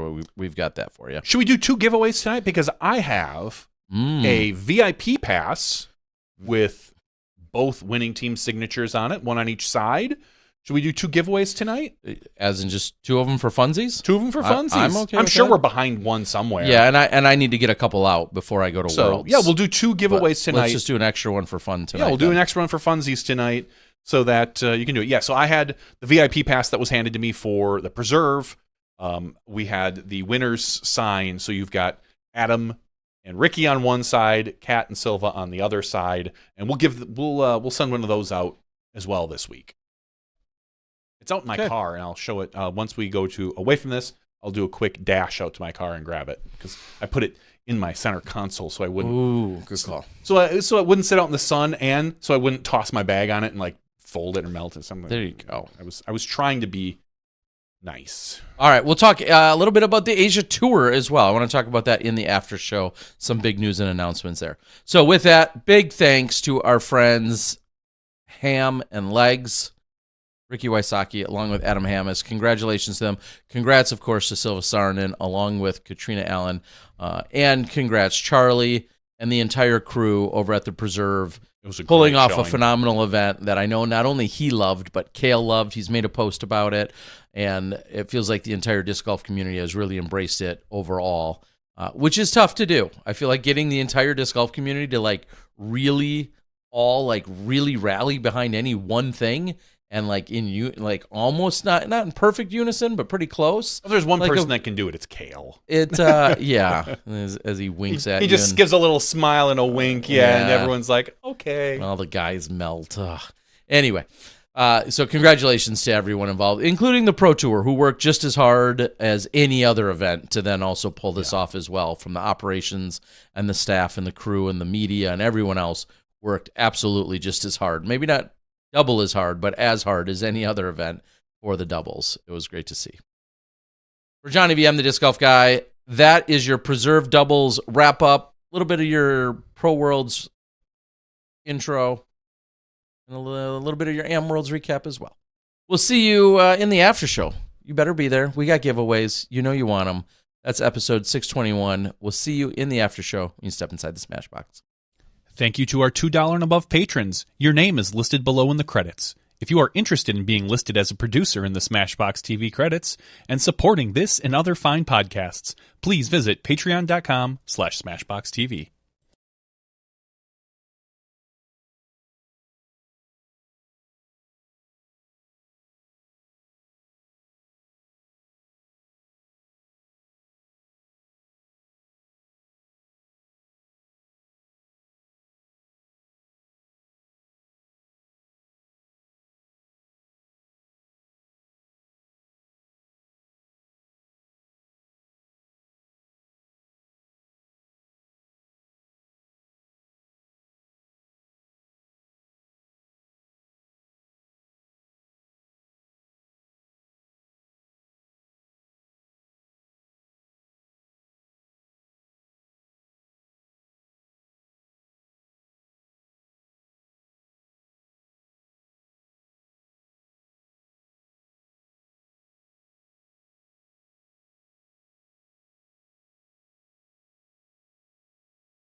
Hello, everyone, and welcome to SmashBox TV Podcast 621's After Show.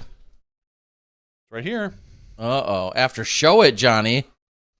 There look is at the this. full doubles spectator pass. That is the MPO side. We flip it over. There's your FPO signatures. There you go. We'll be giving that away tonight. Yes, we will. It probably has a little bit of Johnny DNA on it. I wore it, so maybe a little sweat on the thing. Not too much though. It wasn't that bad. I would pour that lanyard. I'd put it in bleach. Or maybe just dip this side in bleach. Just kind of just the tip. Or you could just pop it off and get rid of that if you'd like, and just keep. If you don't want Johnny V sweat and DNA. Yeah. Or maybe you do. Maybe you do. Whoever wins it, if you want to take a photo of yourself with it around your neck, send it to Johnny. Let's not. It could be weird. Real quick, I do want to also say that a busy morning because 3 or so hours of podcasting isn't enough in a day. So we did another 3 hours this morning, and it will be a couple weeks. But Nate Doss and I had the pleasure of recording another out of production podcast.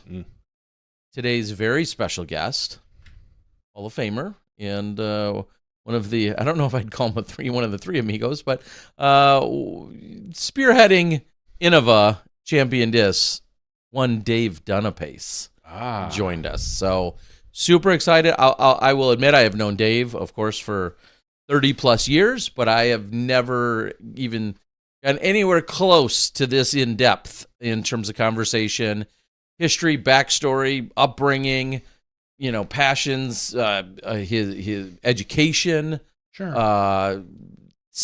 Very smart guy. Not that you would have assumed otherwise, but very smart guy, very active guy that had a lot of things going on before ultimately creating Innova. And I had the pleasure of getting to play around with him at Worlds in 2004. At the famous Des Moines. Worlds. Yeah, I think it was at Pickard Park as well. We got to play together. You guys were just the Pro Tour a little early. Yeah, no, we weren't. weren't. You guys feature card? Just the two of you? There was nothing featured about our card. I guarantee you where we were. I think it was second. It was like second or third round, and we were more towards the bottom than we were the top, Terry. But it was a pleasure getting to play with Dave.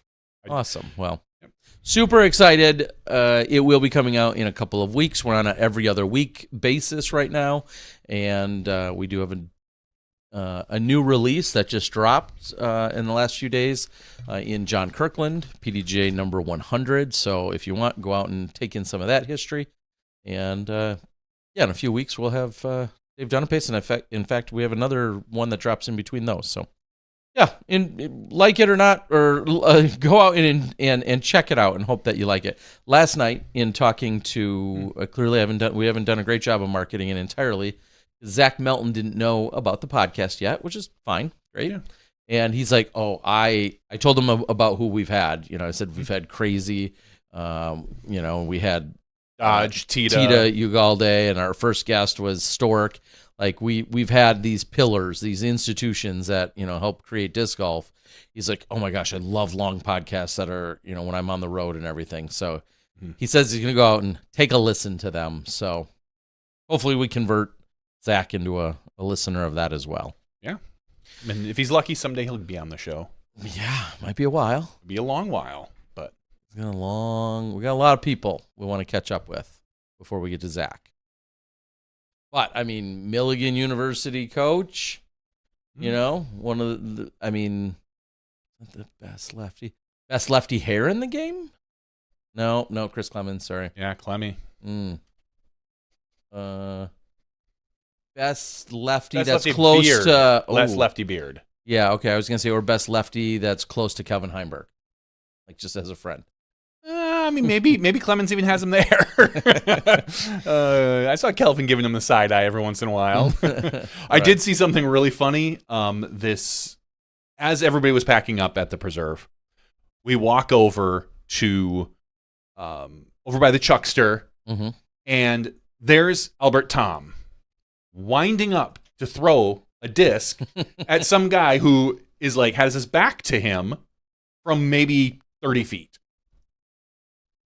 And I'm like at first in my head I'm like, what's going on there? And then I see Albert unload this disc and miss him, thankfully, by 3 or 4 feet. And then I see the disc bounce around and realize immediately, oh, that's a Nerf disc. Right. So then, sure enough, Albert lines it up again, and the guy stands there again. Albert misses a second time, but dials it in a little closer this time. Third attempt. Albert's looking at it, lines it up, just drills the guy square in the back. You hear the nice thud. And the guy winced a little bit. Nothing too bad, thankfully. And yeah, I don't know what the purpose of it was, but I did find it humorous that watching Albert Tom just absolutely unload a Nerf disc on some guy, and he wanted it. It wasn't like Albert was sneaking up on him for 3 times. No. It yeah. was. It looked like there was quite the.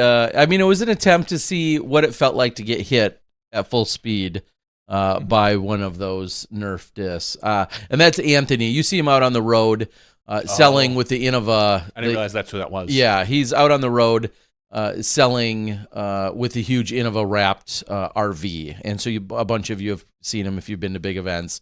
Commonly out there doing that. Who you haven't met him in the past because you haven't been at the events, but yeah, that is Anthony. So. Tim's saying he missed the big rubber duck this year. Well, you had a story about that, Terry. Like, as in knife to the neck. Unfortunately, I had heard the unfortunate news that there was a tear in the rubber duck's neck. And so I think it was in maybe, did I say Ohio or Indiana? Wherever it was the previous weekend. The gentleman that's in charge of the duck was fully planning on coming and being present. I think it was announced that we'd see the duck again. And unfortunately, it sounds like there was a tear, which anything of that size, I can only imagine like the challenge and the cost to fix it. I mean, you're talking about world's largest duck. So I don't know what the prognosis is or when the duck will be on the mend again, but unfortunately no rubber duck this weekend. Yeah. And maybe I was disappointed. Yeah, I wanted to see the duck. I know. You're like, I want my VIP pass money back. I want at least half I of only it. want to pay half. I will say, to me, knowing a little bit about the Finnish culture, knowing Silva, the way we've all seen her, I think, and then when you think of stereotypes culturally, I think one of the most, I don't know if iconic's the right word, ironic picture ever is Silva Saarinen winning last year, winning this event as a Finn, very quiet, reserved culture people, her specifically, and then just this massive duck in the background. Yeah. Like just the contrast of like, here's this Finn in the U.S. with this effing duck, this massive duck. Towering. Nothing screams United States like just some massive useless item. Exactly. Right, like just whether it's the world's largest twine ball, whether it's the world's largest rubber ducky, just the clashing cultures. Yes. Of that's why that contrast, that irony. Yeah. Perfect. That's probably an image I will just never. There was such a good picture last year. I guess good picture, framed up picture of when she was like putting out on 18. And it's just the duck overlooking. That was the question you didn't get a chance to ask her. Did you miss the duck this year? That's a good point. Yeah, I can only imagine her half snicker of like, I don't care. No, right? But I mean, saying something. There's like a great that, picture right? of her and Joey Tamale inside the duck last year as well. Kind of. So maybe she's disappointed. We saw a lot of the other Finns leave the country before coming back to Worlds after Des Moines. She stayed. Probably for the rubber duck. Just saying. Could you imagine if, because we saw her boyfriend present, her significant other, present this weekend again. He's been here in the past. I believe he went home for a little while to Finland. He was back this week. Could you imagine if part of the pitch was like, come back for this event. You're going to see the duck. I mean, she was selling him him the duck. Like, you'll never believe what these idiots have. Here is this massive duck. Yeah. And then he gets here and he's like, no duck. I mean, there was a small rubber duck. Right. And I think in my sleep, I will hear that guy quacking right. For the rest of my life, maybe. Andrew Marweed winning the mini rubber duck putting contest. Right. No shock. Right. So shout out to him for that. He did say there was only 3 people. Oh. Still what? Somebody's got to win. Someone's got to win. If there's 2 or more, I mean, somebody's got to win, and you don't downplay it. Ed Root says the Silva post-win interview was just as uncomfortable as always. I'll give you that. Yeah. Yeah. It's difficult. It's even tougher for doubles. Like, do you try to get her to answer the same question? Do you already have a separate question for her? I'm making no excuses, but Yeah, I'm. If somebody else has it figured out, send me a message. I'll pay you for the advice in terms of. I mean, you give as good of an interview with her as anybody. I haven't seen a better one. Yeah, not in English at least. Yeah, I'll keep trying. That's all I can do. Aaron asks, so where to hear the Donna Pace interview? Aaron, Chef Aaron, you should certainly go out and subscribe to the Out of Production podcast on any podcast apps, as well as here on YouTube. And we're also on the Facebooks. So the Out of Production podcast. And when that drops in a few weeks, that's where you'll be able to hear the Dave Donna Pace. Again, we've had Crazy, John Brooks. We recently interviewed Brian Graham. We've had Tita Ugalde,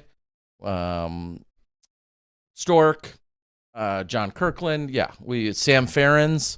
Yeah, go out. Some good listens for you, especially if you're older and you younger. like or younger. But I'm just saying, I feel like it's been resonating a little bit more with some people, like reliving and having their version of the story they're hearing with our guests. And they're like, oh, I was there, or I was at the Rose Bowl, or, I was at that event, and they have their version as well. So I love seeing it and hearing it. And then I know I briefly touched on it. I'll just say real quick, big thanks. Calvin and Zach Melton came through Milwaukee last night. We had a very quick, very impromptu meet and greet session at a bar that's typically closed. I know that sounds shocking even to say that out loud, but the Drink Wisconsinably is typically closed on Monday nights. It's right in the Deer District, literally just a putter throw away from the Fiserv Forum where the Bucks play, the Milwaukee Bucks. Andy, who is the general manager there, wanted to welcome us. He's a disc golfer, and opened up the bar, had a great time. We had 30, 40 people probably come through. I only had like a 5-hour window of being able to promote it because we just kind of locked in the idea super late in the afternoon. It was kind of a spur of the moment thing. And I think everyone that came in got some really good one-on-one time with Zach and Calvin, and had a really good time with it. Really wish I could have been there. Yeah, so thank you to all that came out and enjoyed. And I think you're going to see something that we can expand upon if the tour keeps having the flow that it does. If we can get some players into the Milwaukee area, we would love to have you guys. And you were out. You were being a little busy because our friend, our good mutual friend, who good friend of the show, usually is out on the board, but tonight I don't. He's got his own problems. He's got a lot of problems. Dave Grinsell from the Dyers Guild, who was at his third event in a row. In terms of the Midwest events, hundreds of people now being able to dye discs on site, brought the Dyers Guild dyeing opportunity over to Minnesota this weekend, was also my roommate, hung out, had a great time, until he tried to come home yesterday. Yeah, he had said that from the doubles event, he went further north in Wisconsin to visit some family. Yep. And then on Monday, he was driving south on his way home, when suddenly, like, the power in his vehicle started to fail. And so he ended up getting somewhere finally and swapping out the alternator. Could you swap out an alternator if you needed to? No. I bet you could. With a little bit of YouTube, but more importantly, I would never have the tools with me. No, nor would I. On the road. Most people wouldn't. But Dave, because... He said he was worried about the vehicle due to the age, so he just kept tools in there. Anyway, so something happened with the power in his vehicle. And then once he got the alternator swapped out, because he did it on site, it was having a problem shifting out of first gear. He said he could go into reverse, he could go to park, he could go to first gear, but it wouldn't move past first gear. He thinks that maybe something electrical, maybe wiring fried or something due to the alternator issue, and then it wasn't pushing it into second gear. So he was stuck in just north of Eau Claire, Wisconsin. Which, in context to where you live or where we are right now, you're looking at 3.5, 4 hours. Well, 4.5 hours, yeah. About 4 to 4.5 hours. Yeah, okay, 4-ish, a little more. Sure. Yeah, to Eau Claire. I, as I mentioned last week, was on a work trip where my plan was to work Friday, which I did, and then work Monday and Tuesday. Well, I was so efficient. I got all my work done on Monday. I hit 3 different offices, swapped out a bunch of network equipment, shook some babies, kissed some hands, all that stuff that you do. And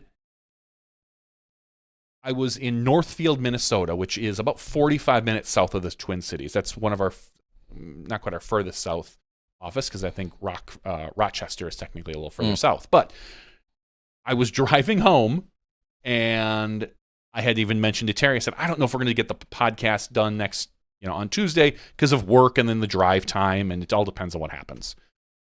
Well, I was going through Rochester when I messaged you, and I was like, oh, hey, Terry, I'm on my way home tonight. I'm going to get home about 11:30. So this will be great. We can do the podcast tomorrow. And you immediately called me back and say, oh, you're leaving Minnesota. Can you pick up Dave because his car broke down? And then you proceeded to guilt me and give me a sob story. No, I'm just kidding. Saying something along the lines of he can't get home, but his wife might turn around and drive up there. His wife and child. So a 4-hour plus drive to go pick him up, then turn around and drive 4+ hours home. Presumably, maybe they'd spend the night there. I don't know. It depends on, I guess, the timing. When you thought I was much closer to them, thinking I was coming from the cities, but I was actually much further south. But because Dave, who I just met, actually. I mean, right. We've chatted online quite a bit and gone back and forth, but I'd never actually met him in person until this weekend. Needless to say, long story, still long. I decided to just go straight north about 90 minutes. It wasn't quite 90 miles because a lot of it was like 50-mile-an-hour back highways. Right. So it was whatever. So I busted from Winona, Minnesota, straight north to Eau Claire, Wisconsin. It took me about an hour and a half. Ended up able to pick him up right about 9 o'clock. Had him meet me at a charging station because I knew that with this extra trip, I was going to have to make another charge on my vehicle. And ended up picking up Dave. Him and I drove home, talked the entire way. He had good questions and kind of just talked about our history and the history of the tour and, just history of disc golf. And then we talked about dying and how he got into the sport. And I ended up giving you a call about 12:30-ish, maybe. 12:50. I think I remember seeing. Yeah, almost 1 o'clock is when I dropped him off at his house. And then I called you and you're like, oh no, we're just doing this. We're looking for some place to eat, to get something to eat for like a midnight snack with you and Calvin. And I was at that point just exhausted. I'd been driving since like 8 a.m. that morning all around Minnesota. And then on the way home, and I was like, I just need to go home and go to bed. On the way to get Dave, I could already tell I was losing it. I was getting tired. I was yawning. But once he got in the car, we got a little refresh. We chatted the whole time, so it worked. Did he convince you to dye any discs while you were driving? Not while we were driving. Yeah, that sounds like a video in the making. The problem was he couldn't fit all of his equipment, so he sent me a picture with his foot next to all his stuff. He's like, "Do we have room in your car for this?" Which I did, right? Because I just had a bunch of old computer equipment in my car that I was able to kind of shuffle around. So thankfully, he was able to get home last night, which worked out, but it doesn't sound like there's a lot of love right now for his vehicle. He's having some problems getting it looked at before he finds out the main, whatever the problem is. It's a car problem. It's probably not going to be cheap. Never is. It never is. So, shout out to Dave. Best of luck, best wishes for his vehicle, but it was nice. I mean, on one hand, I don't mind driving by myself, but as I said, I was already getting a little tired. And usually I just throw on some music and podcasts, but it was nice to have company for that trip and, just talk as opposed to listen. And to you get to hang out with someone smarter than you again. I did. I really that's did. Always a bonus for you. And, surround myself with people smarter than me. That's all I can do. Yeah. So Dave thanks you, of course, as do I, but he also made a post tonight just trying to figure out what's going to happen. He wanted to vend. He's been having so much success with people coming in dying discs, at the booth, that with his main setup, 4 hours west, when he needs to travel 6 hours east, he's trying to get things figured out about getting the trail over and everything else in terms of getting set up for the World Championship. He did say his little car, his WRX or something, can pull it, although it's not ideal. So, that's I also can eat broccoli, but that's not ideal either. So, No, I didn't have any broccoli tonight. Yeah. We had apple sausage and noodles and apples, and That I could get on board with. it was yummy. Broccoli, not so much. I like Anyway. You just haven't had Broccoli's- broccoli cooked. No, wrong. Trust me. No. No one is. Chef Aaron on the board here Chef Aaron, I think, could do it, but still could not make broccoli I want to eat. I don't know. I was the same. I've had it enough times. I was the same way as you, 100%. But my wife has whatever recipe, she covers it in Lowry's. It's delicious. No, I know. And And it's then cooked, and it's not crunchy. It's a little more. It's a little softer. I can't. The It's only delicious. way, It's only way delicious. somebody could remotely get broccoli to be remotely palatable to me is if you strip it of any and all nutritional value and then coat it by coating it or covering it or smothering it in a bunch of stuff that's terrible for you. And then at that point, it's still a net loss. I mean, granted, again, the broccoli that I like, I'll eat regular broccoli. It's not the best. It's not the favorite. In fact, on Sunday night, when I stopped at a hotel in Minneapolis, they had a restaurant that was open, and so I went down and I got a small steak, and it came with a side of broccoli, and the broccoli looked like it was like barely cooked, so it's almost raw broccoli with potatoes and a steak, and I ate about half of it because it's nasty. It's not nasty, but it's so bland and crunchy, and you're like, and the topping is just, you're like, okay. But I tell you, the way my wife cooks it, it's not. I don't know if it's good for me or not, but it tastes delicious. Probably not. So it's probably not good for you. It might not be, because if it doesn't taste nasty, in the case of broccoli, like cauliflower, if it doesn't taste nasty, then that means it's been altered to the point where it's no longer good for you. Yeah. I don't know how my wife cooks it. She might steam a little bit of it, but it's No, Anyway. cauliflower on the other hand is horrible. It's horrible. Broccoli, I can get down with some broccoli. All right. You wanted to talk real quick about the Asia tour that was announced? Yes, real quick. I'll just over the last few days, officially announced. I know there's been some rumblings and some conversation. I will say it yet again. If you have questions regarding any of that trip or the possibilities or the tournaments, or in this case, most of the countries, all of which I have visited and been to now, feel free to reach out.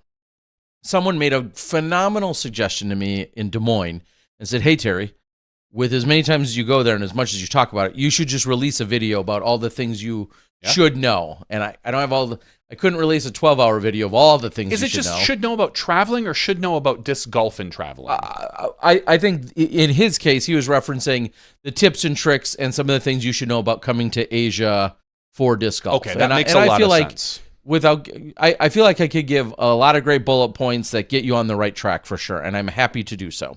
But the Asia Tour officially announced a few days ago, and I will just quickly read them off. Starting in January 15th through the 17th, it'll officially begin in Malaysia, in Johor Bahru, Malaysia, a.k.a. JB. That's how almost everyone refers to it, just JB, just barely north of Singapore border.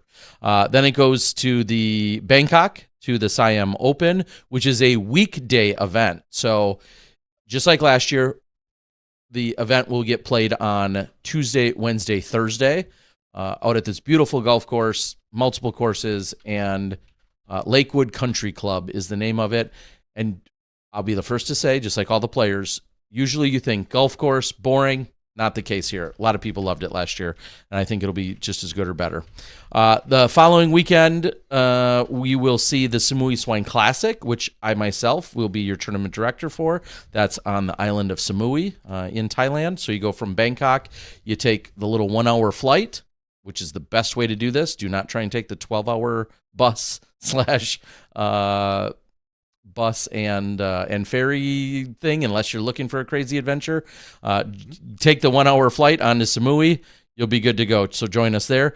Following week, take the 1.5-hour flight from Samui up to Chiang Mai. So you're in Thailand again. That's February 5th through the 7th. Then there's actually about a 3-week break. And then we will be coming back to Chinese Taipei, a.k.a. Taiwan, depending on which government official you're standing around. That's Taiwan. The week after that, it's in China. And the week after that, a second event in China. And then the tour wraps up in Okinawa. On what weekend? Where we were last year. Same weekend as the Big Easy Open. Okay. So March, actually, I think they have it incorrectly listed here as March 20th through the 22nd. I believe it ends on the 21st. I think so. I do my math right. I think it was 19, 20, 21st. Yeah. That's what the Big Easy is. The 21st is my daughter's birthday. The 20th is my birthday. Johnny V's. So come to Okinawa. I'd love to. That'd be fun. Konnichiwa. Konnichiwa. So, if you have questions about the tour, you want to come for some of it, you want tips or tricks or whatever, and I haven't put out the video yet, please feel free to reach out to me. I stay at lots of random places throughout all these years on purpose to kind of give a different perspective.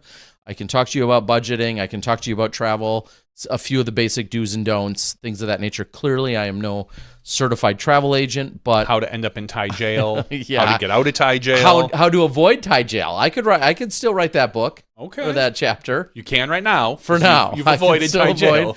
I've avoided all jails in Asia so far for any reason. So I am happy to do so. Ed says, if you're going to go to Asia, which is the one must-do event? Of course, I'm going to sound mildly biased, but Samui is, out of all the ones I just named, Samui is truly one of the longest running, and you're on an island. And for a lot of people, that island life, that beach life, if you had all watched White Lotus, which is a whole nother story, but if you watched White Lotus, one of the seasons, maybe second season, was filmed in Koh Samui.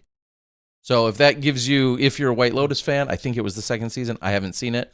I've been told about some of the places that were used, but it was filmed there in Samui. I saw the first 2 seasons. I never watched the third. Okay, maybe it was the third then, or you did. Anyway, I wouldn't recognize. So it. if you like beaches and you like the idea of playing, must have been the third season, playing a little bit of golf, and then literally having a 2-minute drive on a scooter or a 15-minute walk, you're in an ocean with a sandy beach. Huge turnout, lots of people. That's where a lot of our top pros have been coming. I think we're going to see more pros coming to a bunch of these events. But, of course, I'm going to give you a little bias toward Samui. But this is so perfectly scheduled. Go to Bangkok, because you're going to fly in there a few days early. Go to Bangkok a few days earlier, play in the Bangkok event, then come to Samui. And then you're going to be kicking yourself when everybody's hugging each other on Sunday night in Samui, and we're all saying, hey, see you in a couple days in Chiang Mai. You're going to be kicking yourself if you're not going to Chiang Mai as well. So just come do all three of those. I know I'm not even trying to sell you. I'm just telling you, so many people will play in like the Samui, and then all we're talking about is, okay, see you in a couple days. Like you go to Chiang Mai, which is another incredible city, and then you're like, no, I'm not going. It's like, what did you're an idiot. You should just go to Chiang Mai too. Some people can't afford to take that much time off. You can. I promise. Terry. Or quit your job. It's worth it. There you go. Or retire like Tim, who said he's going to be there, and he's retired. You're coming, Tim, this year for sure? Tim said yes. He's going to be there. Registration is hoping to open on September 1st. And Tim, I'm telling you, either do Bangkok before it or do Chiang Mai after it. He said he's going to do Chiang Mai. Okay. I was going to do Chiang Mai. So maybe now he's going to do Bangkok. Maybe you've talked him into Bangkok. If you have other questions, I'll help you. But do at least 2 of them. They make perfect sense. Especially if you're coming all this way. Like if you're going to endure a 14-hour flight and a 5-hour flight. do a weekend trip. Just come in on Thursday, leave on Sunday night. Yeah. Sunday night after the party. Yeah. All right. Anyway, Asia tour, dates officially announced. I will quickly spoil it and say the likes of Juliana Korver have talked to me about coming. Yakub and Clay have talked about coming. I was there when Albert Tom was talking about doing most of the tour. Albert Tom is very interested. Joey Tamale, Eli Swanson, Leah Sinigini, Sarah Hokum, all have had conversations about coming over and having some part at some point. So I'm just throwing it out there. More and more people are getting on board about the idea of coming for some portion of it. Philo will probably be there. Philo will be there. Yeah. He hasn't missed one in like 8 Shasta years. will be there. Shasta will be there. So, yes, absolutely a good time for sure. So, come check it out. Reg planning to open September 1st. For those. All right, we got some giveaways. We do have some giveaways, Terry. We have 92 people eligible for our giveaway this week. We're going to give 2 things away tonight. Yeah, we are. We're going to give away the wonderful VIP pass, the full Fairway VIP pass. Ooh. Which I took full advantage of. And you're going to give away one of the signed discs, Yes, correct? I have a couple of the signed discs, and I'll grab one of those and give it away. It has all 4 of the champions, just like this VIP pass does. It has all 4 of the champions from this weekend. It's on a Disc Golf Guy stamped disc with my little mini stamp, but more prominently displayed, understandably, as it should be, is their autographs. We have 92 people eligible for our giveaway tonight. We're going to go with the. I think we have to do the second and the 4th number. I'm just going to make the decision tonight. Dang. If you want to be eligible, you can go to patreon.com/SmashBoxxTV, sign up, and you're automatically entered into this every single stinking week. Get it? All right. So we're going to generate 2 numbers tonight. The 2nd and the 4th will be our giveaways. So let's go ahead. And I sorted them by email address tonight. So I'm going to hit generate. On our first number is 7. Our second number, its partner is 59. 59 is the first one. Let me find out who that is. 59, scroll up just a little bit. Manuel Oliver. Congratulations, awesome. Manuel.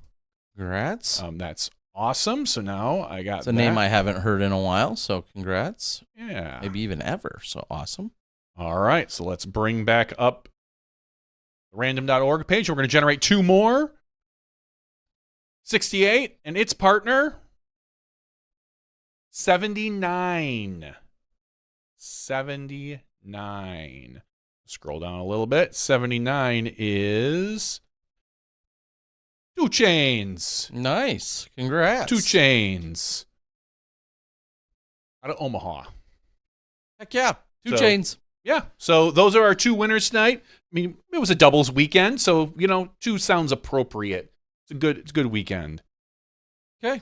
I like it. I agree. So, do we know who gets what? Do we care? I was thinking with the way that you were pulling, that we would do the pass for the second one, and the disc was the first one. Sure. But, okay. That works for me. I already forgot who you said, but okay. Either way, we'll make it work. So 2 Chains is going to get the pass. Sweet.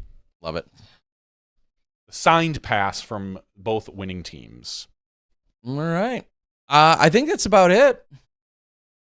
Yeah, I don't think I have too much. I mean, we had a major with the Am Worlds winners. Congrats to them. We had the doubles, and now we just we head into the World Championships. I don't know if you could ask for much more. Are you excited for the World Championships? Like I am, and I'll say specifically, it is, and not that it's meant to be a competition, but there's a ton. Worlds is a competition. Worlds is, but hosting Worlds isn't meant to be a competition from host to host. And I have learned that a lot of them have been talking to one another from one Worlds host to another, and UC has been incredibly gracious and talking with Heinold and so on and so forth. But let's call a spade a spade. Heinold and Ledgestone, as a company, have huge shoes to fill and big expectations on their shoulders.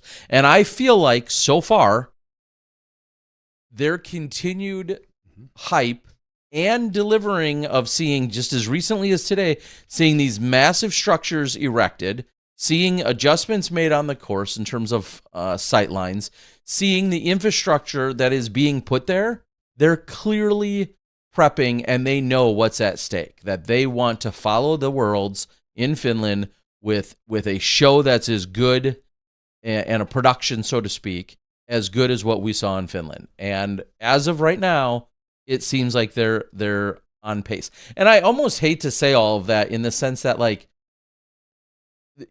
everyone's so critical and there's so much judgment to be had.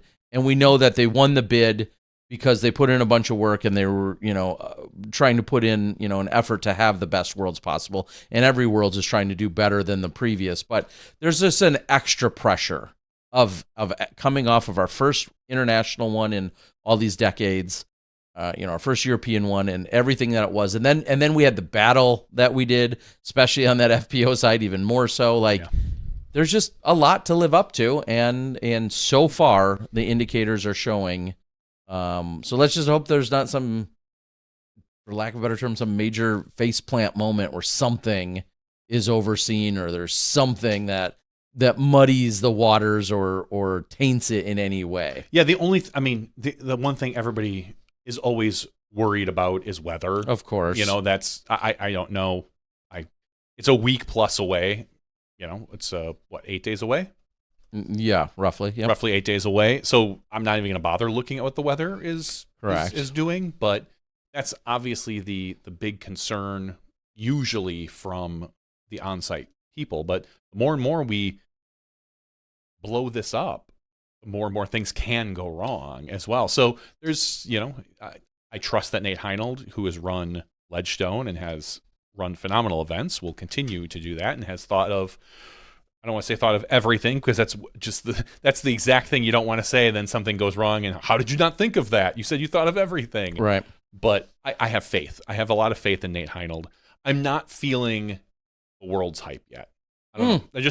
You might not be looking in the right place because I feel like players are posting about it. I feel like Ledgestone as a team is posting about it. We're seeing updates. I think you're just not looking in the right places. Then. You're right. I don't have a lot of disc golf social media.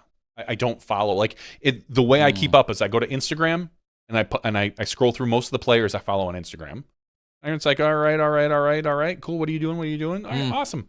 But on social media stuff, I tend to stay away from all the Facebook disc golf stuff. If it doesn't involve that's fantasy where all the disc smartest golf. Conversations happen. I don't believe it is. I think I will be excited for Worlds once it gets a little closer and field games show up and that type of stuff. I'm not saying that I'm not excited for it in general. I'm just not quite at that level where. Well, we did just come off a really unique and exciting weekend. Yeah, and I think again, as well. I think I'll. Excuse me. I think I'll get there for Worlds. Sure. Just hope it delivers for you. It will. It will deliver. I hope. It always has. So I'm not always concerned. has. It's not. Just maybe you too could be the first loser like Durko was this weekend in his flex start. Congrats, Durko, to be the first loser. All right, with that, we've thrown enough shade for the night. Big thanks to our team for joining us. Team Ham and Legs, Adam Hammis and Ricky Wysocki joined us in the regular show. Thank you for all of you jumping in any capacity in terms of being a Smashy, paid or free, whatever, or the fact that you're here listening in any capacity. We appreciate you so much, especially if you are a Patreon supporter. That's kind of what keeps things going here. It does. So we can do fancy stuff or not, or so that we can just show up every week. We can pay our tax guy. Oh, jeez. Yeah, that. I'm staying out of jail in Asia, but it's going to be tougher in the U.S., it seems. Well, not if you're in Asia. They can't put you in jail in the U.S. I know where I'm going now. Ding, ding, ding. Okay, there. Finally, a retirement plan that sounds spot on. I'm just saying, we're about to file Smashbox taxes. For Johnny V and myself, the Disc Golf Guy, thank you for joining us tonight. Like, share, subscribe, do all the YouTube things if you would. And we look forward to it. Stay on your toes for next week. Like Johnny said, maybe it gets, we have a Wednesday night. Maybe we have a special Tuesday or a regular Tuesday night. We'll have to see how the schedule is going to work out. But one way or another, we'll make it happen. Let's just host the players meeting. Us. Yeah. You get up on stage. How about and wing it? I was going to say, how about they do the players meeting and you tune into us and we attempt to do the sign language. Like we're the interpreters. And so then we just put that out to the world live. I know Is he doing the Running Man? Is that I don't understand. Is he trying to tell you that if it starts to rain and you need the horn is blown, you need to get back to Tournament Central? Is that the Running Man? What is he doing? I know about this much ASL, so it probably would be brutal. No, it wouldn't probably. It would be. So we won't be doing that. For Johnny V, I'm the Disc Golf Guy. 621's After Show. We'll see you next week. At some point, we step inside the Smashbox.